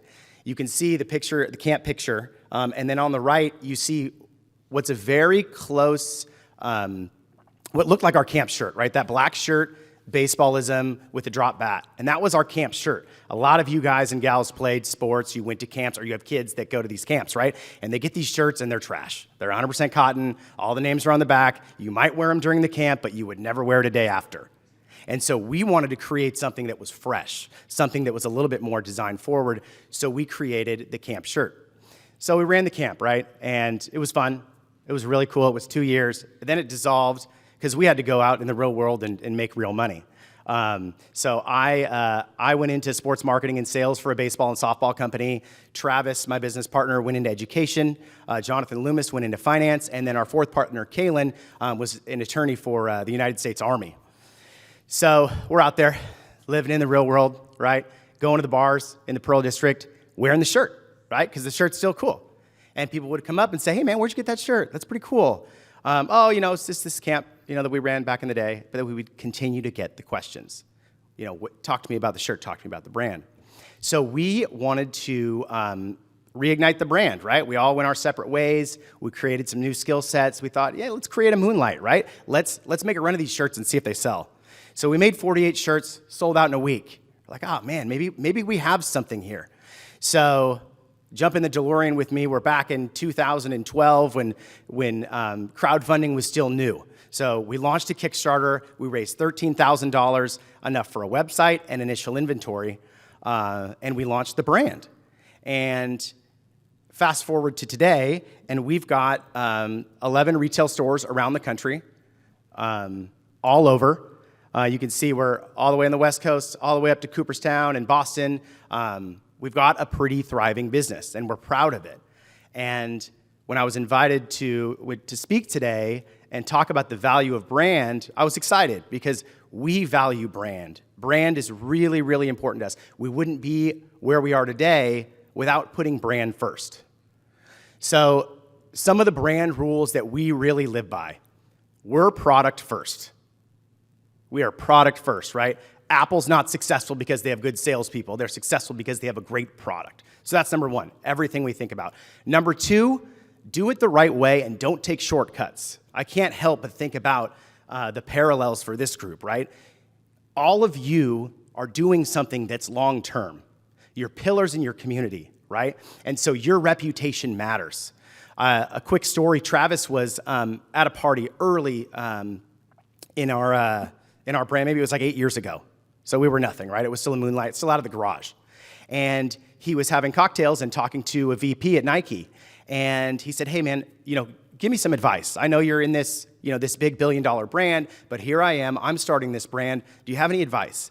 And he said, if I was in your shoes, I would take no shortcuts. I would do everything the right way because at the end of the day, it's your reputation. Don't burn no bridges. Take your time. Be thoughtful in your approach because brand is everything. And that one really sticks out to me, and that's what we use. We use it every day. If I get that to go back to the slide back there, AV, thank you. Create the unexpected. This is something that I live by.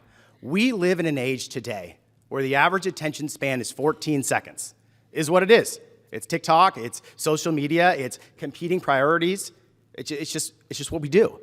So how can you create something unexpected? I'll share a few stories about what we do in a retail environment to continue to be unexpected, because when you're unexpected, you're remembered. And when you do something that makes someone stop in their tracks, especially today, in this 14-second attention span world, you're gonna be remembered. The next brand rule that we really live by is never compromise authenticity. I can't tell you how many times people have come up to me and be like, oh, when are you gonna start soccerism? When are you gonna start footballism? Because that's how you grow. And I try not to roll my eyes, but we are baseball people. People see our brand and they know exactly who's running it and what they care about and where their passion lies. Customers are smart. The day that you abandon your authenticity, try to get a little wider, right? They're gonna shoot right through it, and now you're floundering. So we would rather, as a brand, dive deeper than dive wider. At the end of this deck, one of the brand rules here I've got is partner with the right people, right? Or in our case, it's brands. For you guys, it's really important, right? You're putting your name on something. You've established your brand. So whether it be a title company or whether it be somebody you're marketing with, you're attaching your name to that person. So it's important to establish relationships and partnerships with people that you're like-minded with, because at the end of the day, it's your brand. Oh yeah, nice work. All right, so retail. One of my jobs at Baseballism, my primary focus is to open all these stores. And one approach and one brand value is create the unexpected, be very thoughtful, and do things the right way. So if you walked into, a few of you have walked into our stores, I was able to chat in the back.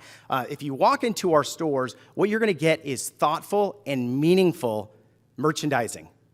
If you think about, I'm gonna walk into a baseball store, it's bats, balls, and gloves. It's crap everywhere, right? It's like, how much product can I jam into this store to make money? Well, that's not what we do. We're using ash wood because it tells the story of the baseball bat. We're using baseball glove leather to really weave our story and be unexpected when it comes to merchandising. Maybe, is it green? There we go.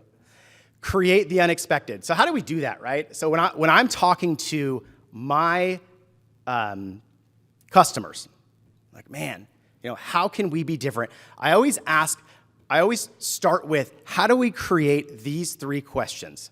What will people photograph? What will people remember? And what will people talk about?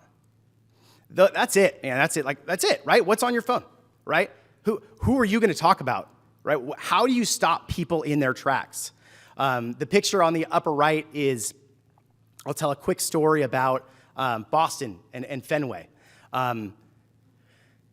So for those that haven't been there, Jed, I forgot you even played there, so you can speak to this. So our store was on Lansdowne, right? And Lansdowne is, on game day, it's closed to vehicular traffic and it's pedestrians everywhere. It's just New Englanders eating hot dogs, right? And it's shoulder to shoulder. And so we have this store and it's unique and you're like, oh man, it's so crowded, people aren't coming in because they can't see. It's like, how can we create something unexpected to get awareness on our brand and to have people come in? So I went to my creative team, I said, let's create something you can't buy that we'll give away. And so we created the green monster cap. And that's the hat you see on the right. And I said, we're gonna give away 20 of these caps every single game day. And we had my little 5'3" manager climb on top of our roof. Okay, it's a single-story building. She would climb up, she'd have a bullhorn, and she would say, okay, it's 30 minutes before first pitch. It's time for the Baseballism giveaway. You can't buy this hat. And she would fling these caps into this crowd, this sea of people. And we got people jumping over hot dog vendors and maybe pushing over kids, and it was quite the scene. But it was unexpected. You don't expect a retail store to do a giveaway and throw limited edition merchandise off the top of a roof. And it changed the dynamic for us. More people were coming in the store. They would wait there, right? And if they didn't get a hat, maybe they would come in. And so it really created this new unexpected tradition in Boston. And it's super fun. I've got one more Boston story, if we can go to the next slide. Yeah, okay. So, okay. So this is examples of creating the unexpected in all of our retail stores. It's what we try to do. You can see on the bottom left, we've got hat giveaways where opening day, right? People line up to get a limited edition cap. And I was like, man, these are our customers. These are our ride or die customers. We should be out there giving them something and talking to them because this is our brand, right? So, and these are the loyalist people. They're showing up at 6 a.m. So we started to give away, and this is small, we started to give away donuts, right? Walk the line, right? These kids are in line. We're walking the line. They want to talk to ownership. They want to feel that connection, right? And that's a little unexpected, right? They're not giving out donuts at the mall when you're standing in line for Jay's, right? So it's just a little bit different. There's a few other examples on here. Don't have time for that. But I do want to share another Boston story that I really like, right? Because there's a lot of ways to create unexpected. It could be a really expensive marketing plan. It could be, it's really easy to get attention when you spend a lot of money. But there's also meaningful, fun ways to get attention that are more economical. So we're in Boston. We've finished building out this store. We're beat. We're like, let's go to the bar. So this is my second time in Boston, and I had my manager take us to the wharf, the Boston Harbor. I'm like, oh man, there's so much history here. This is so cool. But we really want to go to a dive bar, right? That's my scene. And so we get there, we nestle up to the bar, and here we are in this Boston Harbor. Got all these New Englander people around, and we order our drinks, and there's cookie jars filled with Oreos on the bar top. And I'm like, man, this is freaking rad, right? We've all been to bars where you get peanuts and popcorn. That's cool. Man, cookies? Man, this is so different. And here I am in this dive bar. Didn't cost that person anything to create a moment where I took a picture, where I'm sharing it with 300 people, right? 5 years later. And so creating that unexpected moment matters, whether it's in service, whether it's a product. I told this story only one other time, and it was in front of 40 people, and I brought everybody Oreos, because I want them to remember my speech. I didn't bring 500 Oreos today, so I'm sorry. But creating the unexpected matters for the brand. Okay, so seems like this is all themed around Boston. So why, this is our line at our grand opening at Boston on Fenway, right? This is Lansdowne. And so we ask ourselves, why do we do this, right? Why do we put brand first? Well, it puts customers into the cycle: awareness, trust, buy, and loyalty. And it is no different in real estate than it is for retail. We are doing the same thing. And it's when you can really get the loyalty end of that funnel when you grow. Because people want to trust you, they're going to buy from you, and if they're going to come back, it's because they had a good experience. There we go. Partnerships. So I'm going to tell a few stories about partnerships, and then I'll free you guys so you can go get a bunch of autographs from Jed.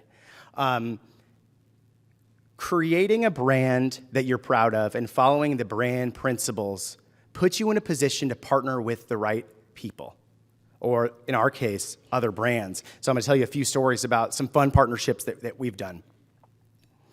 So we had the opportunity in 2019 to partner with Nike and create our first shoe. And it was cool because we got to come to, because of our brand and because they respected us, we got to come together with their creative team, tell our story. They got to tell their story, and we created this product. On the right, you'll see the gray shoe. We really, for Baseballism, the story we wanted to tell is two things. One is lifestyle. We're a lifestyle brand. We're not making bats, balls, and shoes. Bats, balls, and cleats. So we wanted the shoe to look like something that you could wear if you were on the field. And we also wanted to have the baseball glove story in this shoe. And so you can see the swoosh and the heel cap. It's got the baseball glove. And Nike, we thought, we came to the table and we're like, oh, we're going to make one shoe. And Nike was like, oh, no, we want to tell our story too, so we made 4. And so on the left, when Nike back in the 80s launched their baseball line, they had 3 colors: black, red, and pro blue. And they wanted to tell their story, right? And so we launched this shoe. We had 15,000 people on our website. The shoe sold out in 30 seconds. I still get asked about it today. The secondary market's crazy. If you went on StockX and tried to get it, you're going to pay 4 or 5x, what it cost 4 years ago. So it's really cool. And we got there because of our brand. Ken Griffey Jr. Ken Griffey Jr. is almost bigger than baseball. He's one of the best. And because of the way that we've carried our brand, we've actually been able, I'm actually wearing a Ken Griffey Jr. Sweatshirt today. I had a buddy that worked at Nike, and he had like I'm gonna knock this thing over. He had the great job, right? The typical job. He worked in Nike Golf, but his job was to take care of the legacy baseball players when they wanted to golf. So it was like this dream job, right? So he's like hanging out with Bo Jackson, and Ken Griffey Jr. is giving his kids hitting lessons over just Skype. Like, this is the life he lives, which is really cool, but he loves Baseballism. And he goes, hey man, and he really, I started to Hail Mary some products to some players through him, because he just, he's got the Rolodex, right? So I'm just sending out packages. And he calls me and he says, hey, Junior's gonna give you a call. I think he wants to do a shirt. I'm like, oh man, that's really cool. I've never talked to Ken Griffey Jr. And so he calls and he goes, hey man, I got this idea for this one shirt. I wanna make a shirt that says, I'm your favorite player's favorite player. And I'm like, I have no idea what that means. What are you even talking about, right? You gotta be respectful, it's Junior. And so he says he's going to these little leaguers, and he's saying, hey man, who's your favorite player? Oh, my favorite player is Mike Trout. Oh, that's cool because I'm his favorite player, right? Which is awesome. It's like, oh my gosh, this is really cool, right? And so he's like, hey, love to make a run of shirts, love what you guys do. So I took that concept back to our creative team and I said, hey, do this shirt, but let's make a full line. This is our opportunity to partner with someone that's bigger than baseball. And who knows if he was gonna say yes, right? But I was like, let's just go to work. Let's create this collection. Let's go back and let's present it to Junior. There is a building on the Nike campus named after him, right? So I thought there's no way this is gonna get done, but it's worth the effort. So circled back and showed him the line. He was like, yeah, great, let's do it. I'm like, oh my gosh, this is awesome, right? And now it's one of our most profitable partnerships. But again, couldn't have been done if we were taking shortcuts. Couldn't have been done if we didn't value brand first. The last partnership, it's pretty cool. We started a camp, right? Then we went to the garage, Now we've got 11 retail stores, and now we're finally partnered with Major League Baseball. We are a brand born for the love of the game, not necessarily for the love of your team. But this partnership has really propelled us to the next level. It really has. If you walk into Dodger Stadium or you walk into Yankee Stadium, you're going to see a Baseballism product, and I am proud of that. But we don't want to compromise our brand. We've been very thoughtful in our approach. If you go to baseballism.com, you'll see Major League Baseball makes up about 20% of our product offering. Because I've seen so many brands compromise themselves for somebody bigger than them. And then that bigger someone or brand goes away and they dissolve, right? Because they're putting their whole identity in something that's not them. They're not staying true to their brand. So if I'm proud to say that if Major League Baseball goes away, Baseballism is the horse that got us here. We are still the brand that resonates, and partnerships are important, but at the end of the day, brand matters. So thank you for letting me tell you about my brand, and I'll be happy to shake your hand and talk to you next to Jed. And if you have any questions, I'm happy to answer them. Thanks.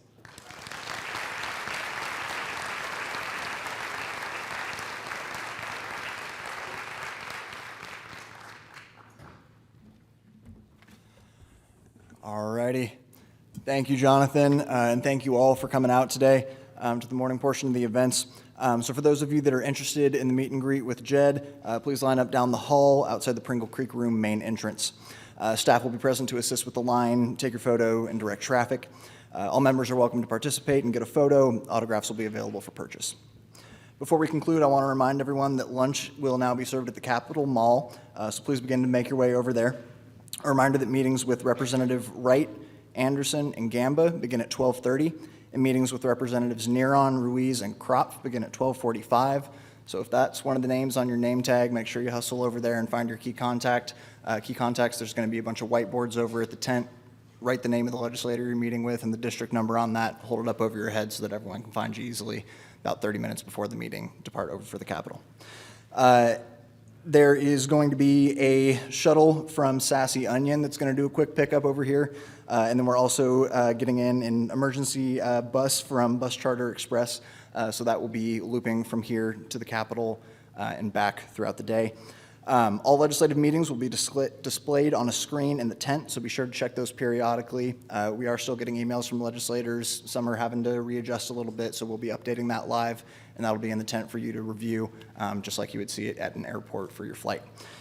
A couple other closing things. So 45 minutes before your legislator meeting, be on the lookout for your key contact. They all have special yellow lanyards, and they'll have that whiteboard with the name over their head as well.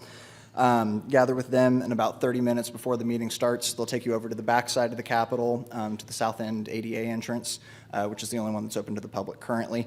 But it takes a little while to get through security, so we're asking you to leave 30 minutes before the meeting starts so that you have enough time to get in and up to your legislator's office. Here we go. So, there will be viewings of the floor sessions. We're going to be taking about 60 members at a time. There's a launch point in the tent, and there'll be a sign hanging up there in the corner. So if you're interested in going and viewing a floor session live in the Capitol, you're welcome to do so.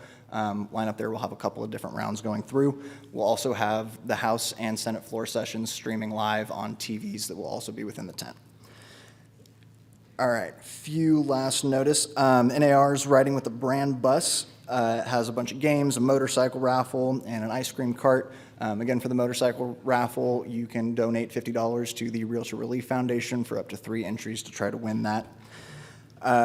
If you are meeting with Representative Wright, Representative Bosshart Davis, or Representative Vicky Brees Iverson, your meeting will be on the Realtor Day bus.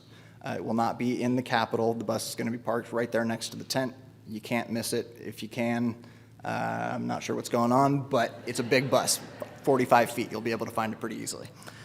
And if you are a key contact, but you are missing some materials, or if you haven't come and seen me yet, please do so that I can make sure you have everything that you need for your meetings there.